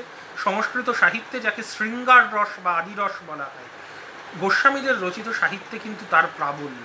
কাজেই চৈতন্য যে দুটো জিনিসের অত্যন্ত বিরোধী ছিলেন, পুঁথিগত জ্ঞান অর্জন বা দার্শনিক তর্কের মাধ্যমে ভক্তি প্রতিষ্ঠা এবং দেহজ প্রেমের বর্ণনা, এই দুটি জিনিসই কিন্তু গোস্বামীদের রচনায় প্রবল গুরুত্ব পেয়েছে। এবং রূপ গোস্বামী বলেছেন যে আনন্দ উপভোগ করবার অর্জনই হচ্ছে দৈহিক প্রেম, নাটক, কাব্য বা শিল্প সাহিত্যের চর্চা, এগুলোর মাধ্যমেও আনন্দের রস উপলব্ধি করা যায় এবং সেটি কিন্তু ঈশ্বরের যে আনন্দ স্বরূপ তাতে পৌঁছানোর একটা মাধ্যম। আর এই রূপ গোস্বামীর রচিত উজ্জ্বল নীলমণি গ্রন্থ বৈষ্ণব রসতত্ত্ব যাকে বলা হয়, যেখানে নন্দন তত্ত্ব বা সাংস্কৃতিক চর্চার সঙ্গে বৈষ্ণব ধর্মকে মেলানো হয়, তাতে রূপ গোস্বামীর এই গ্রন্থের ভূমিকা অপরিসীম এবং বৃন্দাবনের গোস্বামীরা অসংখ্য সাহিত্য, নাটক, কাব্য রচনা করেছেন এই একই কারণে। সেখানে আমরা দেখতে পাচ্ছি শৃঙ্গার রস বা আদি রসের কিন্তু একটা ব্যাপক গুরুত্ব রয়েছে। অথচ তন্ত্রের মতো দৈহিক বা যৌনতা নির্ভর সাধনায় কিন্তু বৃন্দাবনের গোস্বামীরা বিশ্বাস করেননি। কাজেই এই যে একটা কন্ট্রাডিকশন রয়েছে, একদিকে রাধাকৃষ্ণের প্রেমে দৈহিকতার অত্যন্ত গুরুত্ব এবং তার শৃঙ্গার রসে পরিপূর্ণ বর্ণনা, অন্যদিকে ব্যক্তিগত জীবনচর্যায় দৈহিকতাকে বর্জন করা, এর একটা দার্শনিক ব্যাখ্যা কিন্তু এই গোস্বামীদের দিতে হয়েছে। কি ধরনের দার্শনিক ব্যাখ্যা? যে কেন কৃষ্ণের ক্ষেত্রে দৈহিক প্রেম অত্যন্ত গুরুত্বপূর্ণ এবং স্বীকৃত, কিন্তু সাধারণ মানুষের জীবনে কেন সদাচরণ পালন করাই গুরুত্বপূর্ণ, কেন দৈহিক প্রেম সেখানে সঠিক অবলম্বন নয়। এর প্রমাণস্বরূপ তারা বলেছেন যে তার কারণ ওই কৃষ্ণের স্বরূপ শক্তি, জীবশক্তি এবং মায়া শক্তির কথা যদি ভাবা যায়, তাহলে জগতে সব কিছুই কৃষ্ণের স্বরূপ। কৃষ্ণ নিজে দৈহিকভাবে কিন্তু রক্ত মাংসের মানুষ নয়, জগতে সব কিছুই কৃষ্ণময়। কাজেই যাদের সঙ্গে কৃষ্ণ দৈহিক প্রেমে লিপ্ত হচ্ছেন তারাও আসলে কৃষ্ণের অংশ। কৃষ্ণ এবং গোপীদের প্রেম আসলে কোনো একজন বালক যদি আয়নায় নিজের প্রতিবিম্ব দেখে তার সঙ্গে খেলা করে, তেমনি কৃষ্ণ এবং গোপীদের সম্পর্ক একজন মানুষ এবং তার ছায়ার যে সম্পর্ক তারই মতো। কৃষ্ণেরই প্রতিবিম্ব গোটা পৃথিবী, সেই জন্য কৃষ্ণের সঙ্গে যে কারোর দৈহিক মিলন আসলে একই শক্তির নিজের সঙ্গে নিজের মিলন। সাধারণ মানুষের ক্ষেত্রে কিন্তু সেটা নয়। এই কারণেই কৃষ্ণের ক্ষেত্রে দৈহিক প্রেম বৃন্দাবনের গোস্বামীদের রচনায় স্বীকৃতি পেয়েছে, সাধারণ মানুষের ক্ষেত্রে কিন্তু এই প্রেম স্বীকৃতি পায়নি। এবং কৃষ্ণের যে পরস্ত্রীদের সঙ্গে প্রেম পুরাণে বর্ণিত হয়েছে, এবং বৃন্দাবনের গোস্বামীরা ভাগবত পুরাণের উপর সবচেয়ে গুরুত্ব আরোপ করেন, কারণ তারা সংস্কৃত বা ব্রাহ্মণ্য ধর্মের থেকে বৈষ্ণব ধর্মকে আলাদা করতে চাননি। এই আলাদা করতে না চাওয়ার দরুন তারা কিভাবে বৈদিক ধর্মের সঙ্গে বৈষ্ণব ধর্মকে মেশান, তার জন্যই এতগুলো তত্ত্বগ্রন্থ রচনা। তাদের মতে বেদ হলো সর্বোচ্চ প্রমাণ, কিন্তু কলিযুগে বেদের বর্ণিত তত্ত্ব বোঝা দুরূহ এবং সবার পক্ষে পালন করা সম্ভব নয়। সেই কারণে কলিযুগের জন্য প্রামাণ্য হলো স্মৃতিশাস্ত্র, যেখানে সামাজিক নিয়মকানুন রয়েছে সেগুলো মেনে চলারই তারা পক্ষপাতী, এবং তার পাশাপাশি পুরাণগুলোর মধ্যে ভাগবত পুরাণকে তারা সর্বশ্রেষ্ঠ মনে করেন, কারণ প্রেমের বা ভক্তির তত্ত্ব ভাগবত পুরাণে সব থেকে গুরুত্ব পেয়েছে। এবং ভাগবত পুরাণে যেহেতু কৃষ্ণ প্রধান দেবতা, তাই তাদের মতে কৃষ্ণই সর্বোচ্চ দেবতা। এই সব তত্ত্ব মেনে নিলে ভাগবত পুরাণে কৃষ্ণ যে গোপীদের সঙ্গে প্রেমে লিপ্ত হচ্ছেন তারা পরস্ত্রীর সঙ্গে কৃষ্ণের প্রেমকে সামাজিকভাবে কি করে দেখা হবে। একটা ব্যাখ্যা আমরা এতক্ষণ বললাম যে এরা আসলে পরস্ত্রী নয়, কারণ কৃষ্ণের থেকে কেউই আলাদা নয়, কিন্তু এর একটা সামাজিক দৃষ্টিভঙ্গি থেকেও ব্যাখ্যা দেওয়ার চেষ্টা করেছেন জীব গোস্বামী গোপালচম্পু কাব্যে। তিনি বলেছেন এই স্ত্রীদের সঙ্গে আসলে তাদের স্বামীদের কোনো সম্পর্ক নেই, আসলে তাদের সবার সঙ্গেই কৃষ্ণের বিবাহ হয়েছিল। বিশেষ করে রাধা এবং কৃষ্ণের যে আগেই বিবাহ হয়েছে তার বর্ণনা কিন্তু জীব গোস্বামী দিয়েছেন। কিন্তু ভাগবত পুরাণের বর্ণনা দেখলে আমরা বুঝতে পারি যে সেখানে দেখা যাচ্ছে স্বামীদের নিষেধ সত্ত্বেও স্ত্রীরা কৃষ্ণের কাছে যাচ্ছেন, গৃহস্থালির কাজ করতে করতে অথবা সন্তানকে দুধ খাওয়াতে খাওয়াতে মায়েরা কিন্তু কৃষ্ণের প্রেমে আবিষ্ট হয়ে কৃষ্ণের কাছে ছুটে যাচ্ছেন। সেই জিনিসের ব্যাখ্যা দিতেই বৃন্দাবনের গোস্বামীদের এই তত্ত্ব অবতারণা করতে হয়েছে যে জগতে সব কিছুই কৃষ্ণের প্রতিবিম্ব, কাজেই কৃষ্ণের জন্য কেউই পরস্ত্রী নয়। কিন্তু যাতে এই শৃঙ্গার রসাত্মক ধর্মপ্রচারকে কেউ ব্যভিচারী জীবনযাপন করবার প্রমাণ হিসাবে দেখতে না পারেন, তাই চৈতন্যের মতোই এই ষড় গোস্বামীও অত্যন্ত সংযত জীবনযাপনের পক্ষপাতী ছিলেন। তারা গাছতলায় বসবাস করতেন, সাধারণ জামা কাপড় পরতেন, একেবারে নারী সঙ্গ বর্জিত অবস্থায় বসবাস করতেন এবং অত্যন্ত সাধারণ খাবার, সাধারণত রুটি এবং ছোলা খেতেন। এদের মধ্যে রঘুনাথ দাস গোস্বামী আরও কৃচ্ছ সাধনের জীবনযাপন করতেন। পচা ভাত যেটা কেউ গ্রহণ করবে না সেটা রঘুনাথ দাস গোস্বামী খাদ্য হিসাবে গ্রহণ করতেন। কাজেই একদিকে রয়েছে কৃষ্ণের জীবনের প্রেম তত্ত্বের ব্যাখ্যা, যেখানে শৃঙ্গার রসকে অত্যন্ত গুরুত্ব দিয়েছেন বৃন্দাবনের গোস্বামীরা, কিন্তু তার অন্যদিকে রয়েছে তাদের নিজেদের ব্যক্তিগত জীবনচর্যা, যেখানে তারা কিন্তু অত্যন্ত সংযত একটা জীবনযাপন করেছেন, যাতে তারা একটা দৃষ্টান্ত স্থাপন করতে চেয়েছেন যে কৃষ্ণের জীবনের যে লীলা সেটা সাধারণ মানুষের জীবনে অনুকরণীয় নয়। এখানেই তন্ত্রের থেকে তারা সরে এসেছেন এবং মূল স্রোতের ব্রাহ্মণ্য ধর্মের অনেক কাছাকাছি এসেছেন। মূল স্রোতের ব্রাহ্মণ্য ধর্মের আরও কাছাকাছি গৌড়ীয় বৈষ্ণব ধর্মকে নিয়ে এসেছেন গোপাল ভট্ট গোস্বামী, যিনি দাক্ষিণাত্যের রক্ষণশীল ব্রাহ্মণ ছিলেন এবং সম্ভবত 6 গোস্বামীর মধ্যে একমাত্র তিনিই কখনো চৈতন্যের সংস্পর্শে আসেননি। আমরা জানি চৈতন্য ভক্তিকে একটা পপুলার মুভমেন্টে পরিণত করেছিলেন, যে কোনো জাতিবর্ণের মানুষকে, এমনকি মুসলিমদেরও চৈতন্য হরিভক্তি গ্রহণের অধিকার দিয়েছিলেন।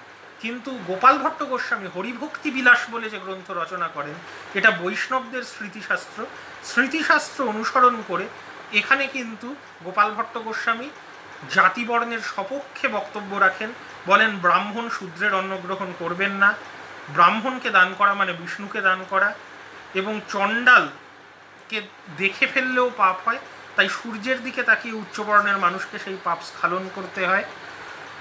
ব্রাহ্মণ ভোজন করানো এবং দান করাকে গোপাল ভট্ট গোস্বামী স্বীকৃতি দিয়েছেন। অবশ্যই যেহেতু এরা চৈতন্য কথিত বৈষ্ণব ধর্মের অনুগামী, কৃষ্ণের প্রতি ভক্তি থাকলে স্ত্রী বা শূদ্ররাও মুক্তি পেতে পারেন এই কথা গোপাল ভট্ট গোস্বামীও স্বীকার করেছেন। কিন্তু সামাজিক জীবনের ক্ষেত্রে গোপাল ভট্ট গোস্বামী কিন্তু ব্রাহ্মণ্য আচার অনুষ্ঠান কঠোরভাবে মেনে চলার পক্ষপাতী ছিলেন, যেটা অনেকটাই আমরা তুলসীদাসের যে রক্ষণশীল বৈষ্ণব ভক্তির আদর্শ তার কাছাকাছি একটা অবস্থান গোপাল ভট্ট গোস্বামীকে নিতে দেখি। কাজেই ছয় গোস্বামীরা যেভাবে গৌড়ীয় বৈষ্ণব ধর্মকে ব্যাখ্যা করেন তা কিন্তু একভাবে দেখতে গেলে চৈতন্য যেভাবে বৈষ্ণব ধর্মের ব্যাখ্যা করেছিলেন তার থেকে অনেকটাই সরে আসে। চৈতন্য পুঁথিগত জ্ঞানচর্চার বিরোধিতা করেছিলেন, ষড়গোস্বামী জ্ঞানচর্চার উপর গুরুত্ব দিয়েছেন। চৈতন্য জাতিবর্ণ ব্যবস্থার গুরুত্ব দেননি, বৃন্দাবনের গোস্বামীরা অন্তত গোপাল ভট্ট গোস্বামী জাতিবর্ণ ব্যবস্থাকে বিশেষ গুরুত্ব দিয়েছেন। এবং চৈতন্য রাধা ভাবের প্রচারক হলেও, কৃষ্ণ ভক্তির প্রচারক হলেও দেহজ প্রেম বা শৃঙ্গারকে ততটা গুরুত্ব দেননি, কিন্তু মধুর রস বা শৃঙ্গারকে বৈষ্ণব এই গৌড়ীয় বৈষ্ণবের ভক্তির প্রবক্তা ষড়গোস্বামী এরা কিন্তু মধুর রসকে ভক্তির সর্বোচ্চ স্তর হিসাবে তুলে ধরেছেন। কাজেই ষড়গোস্বামী বৈষ্ণব ভক্তিকে একটা দার্শনিক তাত্ত্বিক ভিত্তি দিয়ে একটা ধর্মমতে পরিণত করেছেন অবশ্যই, কিন্তু চৈতন্য কথিত ধর্মমত থেকে কিন্তু তারা অনেকটা সরে এসেছে। এই জন্যেই কি চৈতন্যকে উড়িয়া ভক্তদের মধ্যে ত্যাগ করে তারা চলে এসেছিলেন বৃন্দাবনে? কারণ চৈতন্যের উড়িয়া অনুগামীদের রচনা দেখলে আমরা দেখব চৈতন্য যে মূল বৈষ্ণব ধর্ম প্রচার করেছিলেন, জগন্নাথ দাস বা বলরাম দাসের মতো কবিরা কিন্তু সেই বৈষ্ণব ধর্মের যে সহজ সরল ভাষা এবং মতবাদ তারই অনুসরণ করেছেন। এমনকি রাধাকৃষ্ণকে বলরাম দাস, উড়িষ্যার একজন পদকর্তা, তিনি রাধাকৃষ্ণের ভালোবাসাকে ভাই বোনের ভালোবাসার মতো দেখেছেন, দেহজ ভালোবাসার কোনো অ্যাসপেক্টই সেখানে রাখেননি। অবশ্যই যেটা পুরাণ দ্বারা সমর্থিত নয়, কিন্তু চৈতন্যের মূল ভাবধারার অনেকটাই অনুসারী, যেখানে বৃন্দাবনের গোস্বামীরা কিন্তু চৈতন্যের থেকে অনেকটাই সরে এসেছেন। এবং বৃন্দাবনের গোস্বামীদের রচিত অসংখ্য সংস্কৃত গ্রন্থে কোথাও চৈতন্যের জীবন নিয়ে কোনো আলোচনা নেই, চৈতন্যের উল্লেখ নেই। কাজেই গৌড়ীয় বৈষ্ণব ধর্মকে কি ইচ্ছাকৃতভাবেই তারা চৈতন্যের থেকে বিচ্ছিন্ন করে তুলতে চাইছিলেন? হয়তো গৌড়ীয় বৈষ্ণব ধর্মের প্রবক্তা হিসাবে চৈতন্যের নামও থাকতো না যদি শুধু এই ষড়গোস্বামীর রচনাই আমাদের কাছে পৌঁছত। কিন্তু এই গৌড়ীয় বৈষ্ণব ভক্তি আন্দোলনের প্রধান প্রবক্তা হিসাবে চৈতন্যের নাম আমাদের কাছে ফিরে এসেছে, কারণ এই গোস্বামীদের এক বাঙালি ভক্ত যিনি বৃন্দাবনে ষড়গোস্বামীর কাছে বৈষ্ণব ধর্ম শিক্ষা করে আবার বাংলায় ফিরে আসেন, তার নাম কৃষ্ণদাস কবিরাজ, যিনি চৈতন্যের অন্যতম জীবনীকার। শুধু জীবনীকার নন, তিনি চৈতন্যের সূত্র নিয়ে রীতিমতো ঐতিহাসিক গবেষণা করে বিভিন্ন প্রত্যক্ষদর্শীর মতামত নিয়ে চৈতন্যের প্রামাণ্য জীবনী হিসাবে চৈতন্য চরিতামৃত রচনা করেন। যে চৈতন্য চরিতামৃততে তিনি চৈতন্যের জীবনের কথা, অন্যান্য বৈষ্ণব গোস্বামীদের জীবনের কথা, তাদের সঙ্গে চৈতন্যের সম্পর্ক সব কিছু তুলে ধরেন এবং একরকমভাবে চৈতন্যকে একজন দেবতা হিসাবে তুলে ধরেন। এইখান থেকেই এই গৌড়ীয় বৈষ্ণব ধর্মের কেন্দ্রস্থলে চৈতন্যের প্রত্যাবর্তন ঘটে কৃষ্ণদাস কবিরাজের মাধ্যমে। এবং কৃষ্ণদাস কবিরাজ কিন্তু এই গৌড়ীয় বৈষ্ণবের যে বৈষ্ণব ধর্মের যে তত্ত্ব ষড়গোস্বামী প্রচার করেন এবং চৈতন্য যে দেব যে তত্ত্ব প্রচার করেন, সহজ সরল ভাষায় দুইয়ের মিল ঘটানোর চেষ্টা করেন। যেমন রাধা ও কৃষ্ণের অভিন্নতা কিছুটা কৃষ্ণদাস কবিরাজ মেনে নেন, যে যদি একজন শক্তি স্বরূপিণী আর একজন শক্তিমান হন, প্রকৃতপক্ষে দুই এক, যেখানে ষড়গোস্বামী দ্বৈত ভাবের প্রবল সমর্থক ছিলেন। দ্বিতীয়ত, একদিকে এই ষড়গোস্বামীর রচনায় যে আদিরস বা শৃঙ্গার রসের প্রভাব তাকে মেনে নিয়েও কৃষ্ণদাস কবিরাজ দেখানোর চেষ্টা করেন যে এই শৃঙ্গার রস কামভাব নয়, এবং কাম এবং প্রেমের মধ্যে যে তফাৎ সেই নিয়ে কৃষ্ণদাস কবিরাজের বিখ্যাত কিছু লাইন রয়েছে চৈতন্য চরিতামৃতে, যার মধ্যে সব থেকে বিখ্যাত হলো আত্মেন্দ্রিয় প্রীতি ইচ্ছা তারে বলি কাম, কৃষ্ণেন্দ্রিয় প্রীতি ইচ্ছা ধরে প্রেম নাম। যেখানে গোপীদের প্রেমকে ব্যাখ্যা করে কৃষ্ণদাস কবিরাজ বলেছেন যে কাম বা কামনা তাকেই বলা যায় যেখানে নিজের সুখের জন্য মানুষ কিছু করে, গোপীদের প্রেম পুরোপুরি কৃষ্ণকে আনন্দ দেওয়ার উদ্দেশ্যে, নিজের আনন্দের উদ্দেশ্যে নয়। কাজেই ব্যক্তিগত স্বার্থ বুদ্ধিই সেখানে লোপ পেয়ে যায়। কাজেই আমরা দেখতে পাই যে সেক্ষেত্রে এই প্রেমকে কিন্তু আর কাম বলা যায় না। অর্থাৎ কৃষ্ণদাস কবিরাজ কিন্তু এই শৃঙ্গার রসের তত্ত্বকে কাম থেকে মুক্ত করে চৈতন্য কথিত বৈষ্ণব ধর্মের অনেকটা কাছাকাছি নিয়ে আসে। গৌড়ীয় বৈষ্ণব ধর্মের যে সাংগঠনিক রূপ, একটা ধর্মীয় প্রাতিষ্ঠানিক ধর্ম হিসাবে উঠে আসা, তার দিকে যদি আমরা গুরুত্ব দিই তাহলেও আমরা দেখতে পারবো এর প্রাতিষ্ঠানিকতার দুটো দিক রয়েছে। একদিকে ষড়গোস্বামীরা ব্যাপকভাবে এই মতকে প্রচার করেন, অবশ্যই তারা যে তত্ত্বগ্রন্থগুলো রচনা করেন তারও একটা প্রভাব রয়েছে, এবং বৃন্দাবনকে বৈষ্ণবদের একটা অন্যতম তীর্থক্ষেত্রে পরিণত করেন ষড়গোস্বামী। তার পিছনে মুঘল সম্রাট আকবরের পৃষ্ঠপোষকতারও একটা বড় ভূমিকা রয়েছে। এবং আমরা দেখেছি ষড়গোস্বামী বৃন্দাবনে প্রচুর মন্দির নির্মাণ করেছেন। সনাতন গোস্বামী রাধা মদন মোহন দেবের মন্দির, গোবিন্দদেবের মন্দির এবং গোপীনাথ মন্দির প্রতিষ্ঠা করেছেন। রূপ গোস্বামী গোবিন্দ মন্দির প্রতিষ্ঠা করেন, যেটা আকবরের অন্যতম অনুচর এবং এখানকার স্থানীয় এক রাজপুত রাজা মানসিংহ পৃষ্ঠপোষকতা দিয়ে এই গোবিন্দ মন্দির নির্মাণ করান আনুমানিক 1590 খ্রিস্টাব্দ নাগাদ। জীব গোস্বামী রাধা দামোদরের যে মন্দির তার প্রধান সেবায়েত রূপে নিযুক্ত হন, এবং তিনি আকবরের অন্যতম সভাসদ টোডরমলের অত্যন্ত ঘনিষ্ঠ ছিলেন, এবং সম্রাট আকবর নিজেও জীব গোস্বামীর অত্যন্ত অনুরাগী ছিলেন। 1565 খ্রিস্টাব্দে জীব গোস্বামীর অন্যতম শিষ্য গোপাল দাসকে আকবর প্রচুর জমি 200 বিঘা নিষ্কর জমি দান করেন। আকবরের অন্য একটা ফরমান অনুসারে জীব গোস্বামীকে মদনমোহন এবং গোবিন্দ মন্দিরের ব্যবস্থাপনার দায়িত্ব দেওয়া হয়। কাজেই আমরা দেখতে পাচ্ছি যে রূপ সনাতন এবং জীব গোস্বামী কিন্তু বৃন্দাবনে মন্দির নির্মাণ করে বৃন্দাবনকে যে তীর্থক্ষেত্র রূপে আমরা এখন দেখি সেই রূপ দানে বিশেষ ভূমিকা পালন করেছিলেন, এবং সম্রাট আকবর এবং তার সভাসদেরা টোডরমল এবং মানসিংহ তাতে গুরুত্বপূর্ণ ভূমিকা পালন করেছিলেন। ঔরঙ্গজেবের সময় যখন রক্ষণশীল ইসলামী নীতি মুঘল শাসন নীতির উপর ব্যাপক প্রভাব বিস্তার করে, সেই সময়ে বৃন্দাবনের উপর কিছু কিছু আক্রমণ হয় এবং এই মন্দিরগুলো কিছু ক্ষেত্রে ক্ষতিগ্রস্তও হয়।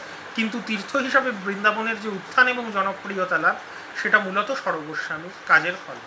কিন্তু আমরা দেখেছি ষড়গোস্বামী প্রচারিত গৌড়ীয় বৈষ্ণব ধর্মের যে ব্যাখ্যা সেটা চৈতন্য প্রচারিত আদিম সহজ সরল ধর্মের ব্যাখ্যার থেকে অনেকটাই আলাদা।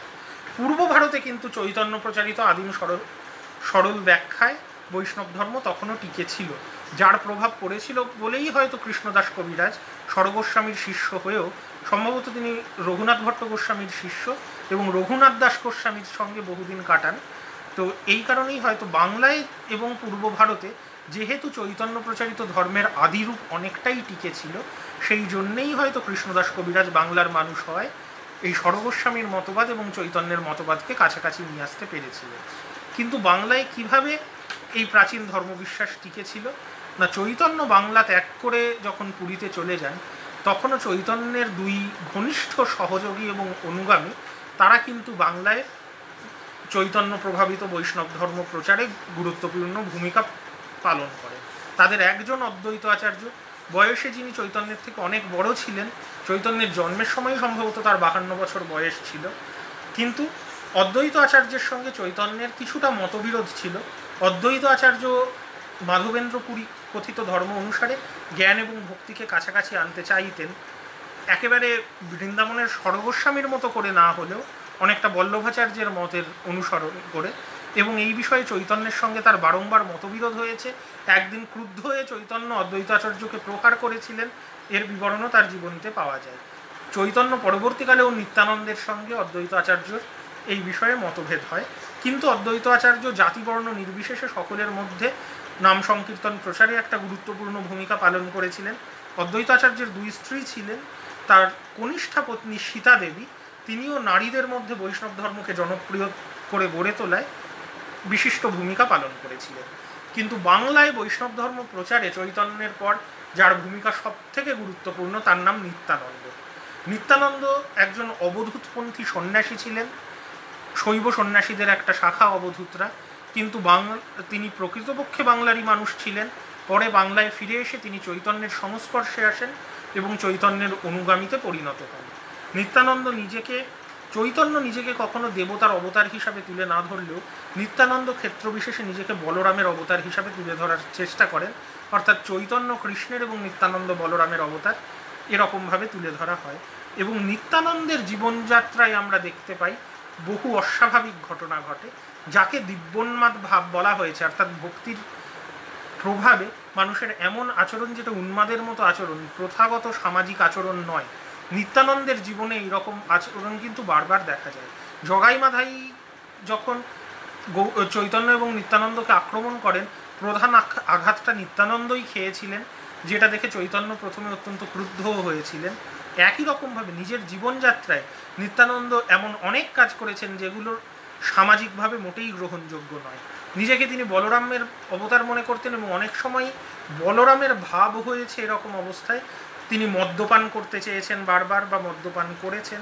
কখনো শুধু শুধু কেঁদেছেন বা হেসেছেন উন্মাদের মতো, কখনো সমস্ত বস্ত্র পরিত্যাগ করে উলঙ্গ অবস্থায় ঘুরে বেরিয়েছেন, কখনো বালকের ভাবে মহিলাদের স্তন্যপান করেছেন, কখনো গঙ্গায় ভেসে বেরিয়েছেন, কখনো বালকদের মারধর করেছেন, কখনো আবার কৃষ্ণের ভাবে গোয়ালাদের দুধ ঘি চুরি করে পালিয়েছেন, আবার কখনো কোনো কোনো মহিলাকে দেখে রাধার প্রতি কৃষ্ণের আকর্ষণের ভাবে তিনি তাদেরকে বিবাহ করতে চেয়েছেন। এই রকম বিভিন্ন যে অস্বাভাবিক আচরণ নিত্যানন্দ করেছেন, তা কি একরকমভাবে সামাজিক রক্ষণশীলতা এবং রীতিনীতির বিরুদ্ধে নিত্যানন্দের প্রতিবাদ? কারণ একদিকে যখন গৌড়ীয় বৈষ্ণব ধর্ম ক্রমশ রক্ষণশীল ব্রাহ্মণ্য ধর্মের অন্তর্ভুক্ত হয়ে যাচ্ছিল সরগোস্বামীর প্রচারের ফলে, নিত্যানন্দ তখন চৈতন্যের থেকেও অনেক বেশি সমাজ বিচ্ছিন্ন একটা ভূমিকা গ্রহণ করেন এবং এই সমস্ত আচরণ করতে শুরু করেন যাতে কোনোভাবেই সমাজের রক্ষণশীল অংশ নিত্যানন্দকে স্বীকার না করে। এই ধরনের আচরণ করতে করতে নিত্যানন্দ অবশেষে তার সন্ন্যাসী জীবনও পরিত্যাগ করেন এবং দুবার বিবাহ করেন। নিত্যানন্দ তারপরে মাঝে মাঝেই তার গৃহী ভক্তদের গৃহে বসবাস করে ধর্মপ্রচার করতেন। বিশেষত 24 পরগনার খড়দা তার ধর্মপ্রচারের প্রধান কেন্দ্রে পরিণত হন এবং নিত্যানন্দের যে শিষ্যরা ছিলেন তাদের মধ্যে প্রধান 12 জন শিষ্যের মধ্যে 9 জন ছিলেন ব্রাহ্মণ, 1 জন বৈশ্য, 2 জন বৈদ্য। কিন্তু নিত্যানন্দ সমস্ত জাতিবর্ণের মানুষকে ধর্মাচরণের অধিকার দিতেন এবং তার প্রধান শিষ্যদের মধ্যে নিম্নবর্ণীয় কেউ না থাকলেও নিত্যানন্দের অন্যান্য শিষ্যদের মধ্যে প্রচুর নিম্নবর্ণীয় ব্যক্তি ছিলেন। তাছাড়া নিত্যানন্দ সপ্তগ্রাম, এককালের প্রাচীন বন্দর, সেখানে যান এবং সপ্তগ্রামে তখনও বৌদ্ধ ধর্মের কিছুটা প্রভাব ছিল। এই বৌদ্ধ ধর্মাবলম্বীদের নিত্যানন্দ বৈষ্ণব ধর্মে ধর্মান্তরিত করেন। নিত্যানন্দ জাতিভেদ মানতেন না এবং নিত্যানন্দ চিরা মহোৎসব বলে এক ধরনের উৎসব শুরু করেন পানিহাটিতে, যেখানে একটা চিরের প্রসাদ সকলকে বিতরণ করা হয় এবং জাতি ধর্ম বর্ণ নির্বিশেষে প্রত্যেকে এই একই প্রসাদ গ্রহণ করেন। কাজেই হয়তো নিত্যানন্দের এবং এই প্রসাদ গ্রহণে পুরুষ এবং মহিলারা একসঙ্গে অংশ নিতেন। কাজেই হয়তো চৈতন্য কথিত ধর্ম, যে ধর্ম অনেকটাই ব্রাহ্মণ্য রক্ষণশীলতার বিরোধী ছিল, সেই ধর্ম যখন আবার একটা রক্ষণশীল রূপ পাচ্ছিল বৃন্দাবনের গোস্বামীদের হাতে, বিশেষ করে গোপাল ভট্ট গোস্বামীর হাতে, এবং অবশ্যই রাজাদের পৃষ্ঠপোষকতায় একটা প্রাতিষ্ঠানিক ভিত্তিও পাচ্ছিল, বৃন্দাবনের মন্দিরগুলো প্রচুর ধন সম্পত্তির অধিকারী ছিল, তখন চৈতন্য কথিত ধর্মের যে জাতি ধর্ম বর্ণ বিরোধী, রক্ষণশীলতা বিরোধী এবং সমাজ সংস্কারক রূপ, সেই রূপকে ফিরিয়ে আনতে নিত্যানন্দ হয়তো চৈতন্যের থেকেও অনেক বেশি সমাজ বিচ্ছিন্ন একটি জীবন যাপন করেন এবং নিত্যানন্দকে কেন্দ্র করে বাংলায় কিন্তু বৈষ্ণব ধর্ম একটা অন্যরকম রূপ পরিগ্রহ করে। বৃন্দাবনকে কেন্দ্র করে যে গৌড়ীয় বৈষ্ণব ধর্মের বিকাশ ঘটে, তার থেকে এই বৈষ্ণব ধর্ম অনেকটাই আলাদা এবং তার সামাজিক ভিত্তি অনেক বেশি, সাধারণ মানুষের সঙ্গে তার সংযোগ অনেক বেশি। কাজেই চৈতন্যের পর গৌড়ীয় বৈষ্ণব ধর্মের যে বিকাশ, তার মধ্যেও আমরা অনেকগুলো ধারা দেখতে পাই এবং বৃন্দাবনের গোস্বামীদের ধারা এবং পূর্ব ভারতে বাংলা এবং উড়িষ্যাকে কেন্দ্র করে বৈষ্ণব ধর্মের যে ধারা, এর মধ্যে একটা পার্থক্য ছিল, যে পার্থক্য সম্ভবত চৈতন্যের সময়েই একটা বিভেদের সৃষ্টি করেছিল, যাতে চৈতন্য নিজে অনেকটা ব্যথিত হয়েছিলেন। রমাকান্ত চক্রবর্তীর মতে হয়তো সেই দুঃখ কিছুটা চৈতন্যের আত্মহত্যা প্রবণতার দিকেও তাকে ঠেলে দিয়েছিল। সে বিষয়ে আমরা নিশ্চিতভাবে বলতে পারি না, কিন্তু চৈতন্যের জীবদ্দশাতেও তার উড়িয়া ভক্তদের এবং বাঙালি ভক্ত যারা বৃন্দাবনে চলে যায় তাদের মধ্যে মতবিরোধ ছিল। এবং পরবর্তীকালেও আমরা দেখি স্বরগোস্বামী জ্ঞান চর্চা এবং ভক্তিকে একত্রে নিয়ে এসে এক তাত্ত্বিক গৌড়ীয় বৈষ্ণব ধর্ম প্রচলন করেন, যেটা রক্ষণশীল ব্রাহ্মণ্য ধর্মের অনেক কাছাকাছি। অন্যদিকে নিত্যানন্দ সাধারণ মানুষের মধ্যে বৈষ্ণব ভক্তিকে আরও বেশি প্রচারিত করেন বাংলাকে কেন্দ্র করে। উড়িষ্যায় চৈতন্যের অনুগামী ভক্তরাও চৈতন্য কথিত ধর্মেরই অনুগামী ছিলেন এবং স্বরগোস্বামী প্রচারিত গৌড়ীয় বৈষ্ণব ধর্মের সঙ্গে জগন্নাথ দাস বা বলরাম দাসের মতো উড়িষ্যার বৈষ্ণবদের ধর্মীয় মতবাদে অনেকটাই পার্থক্য ছিল। এই বিভিন্ন মতবাদকে একত্রে আনবার চেষ্টা করেন কৃষ্ণদাস কবিরাজ, যিনি বাংলার মানুষ কিন্তু স্বরগোস্বামীর শিষ্য। আবার তিনি সংস্কৃত কাব্য রচনার পাশাপাশি বাংলা ভাষায় চৈতন্যের জীবনী চৈতন্য চরিতামৃত রচনা করেন এবং গৌড়ীয় বৈষ্ণব ধর্মের কেন্দ্রস্থলে চৈতন্যের জীবনীকে স্থাপন করেন। এই সমস্ত কিছু মিলিয়েই গৌড়ীয় বৈষ্ণব ধর্ম একটা ব্যাপক জনপ্রিয় ভক্তি আন্দোলনের রূপ পরিগ্রহ করে এবং সগুণ ভক্তি আন্দোলনের মধ্যযুগে রক্ষণশীল এবং উদারপন্থী সব ধরনের ভাবধারারই প্রভাব কিন্তু আমরা এই গৌড়ীয় বৈষ্ণব ধর্মের মধ্যেও যে বিভিন্ন শাখা দেখলাম তার উপর দেখতে পাই। এইখানে আমি আজকের ক্লাস শেষ করছি। আমাদের এই কোর্সে আর একটাই টপিক আলোচনা করা বাকি আছে, যেটা মধ্যযুগের সুফিবাদী ধর্ম। আগামীকাল এই বিষয়ে আমি আলোচনা করব, তাহলে এই কোর্সটা আমাদের শেষ হয়ে যাবে। ধন্যবাদ।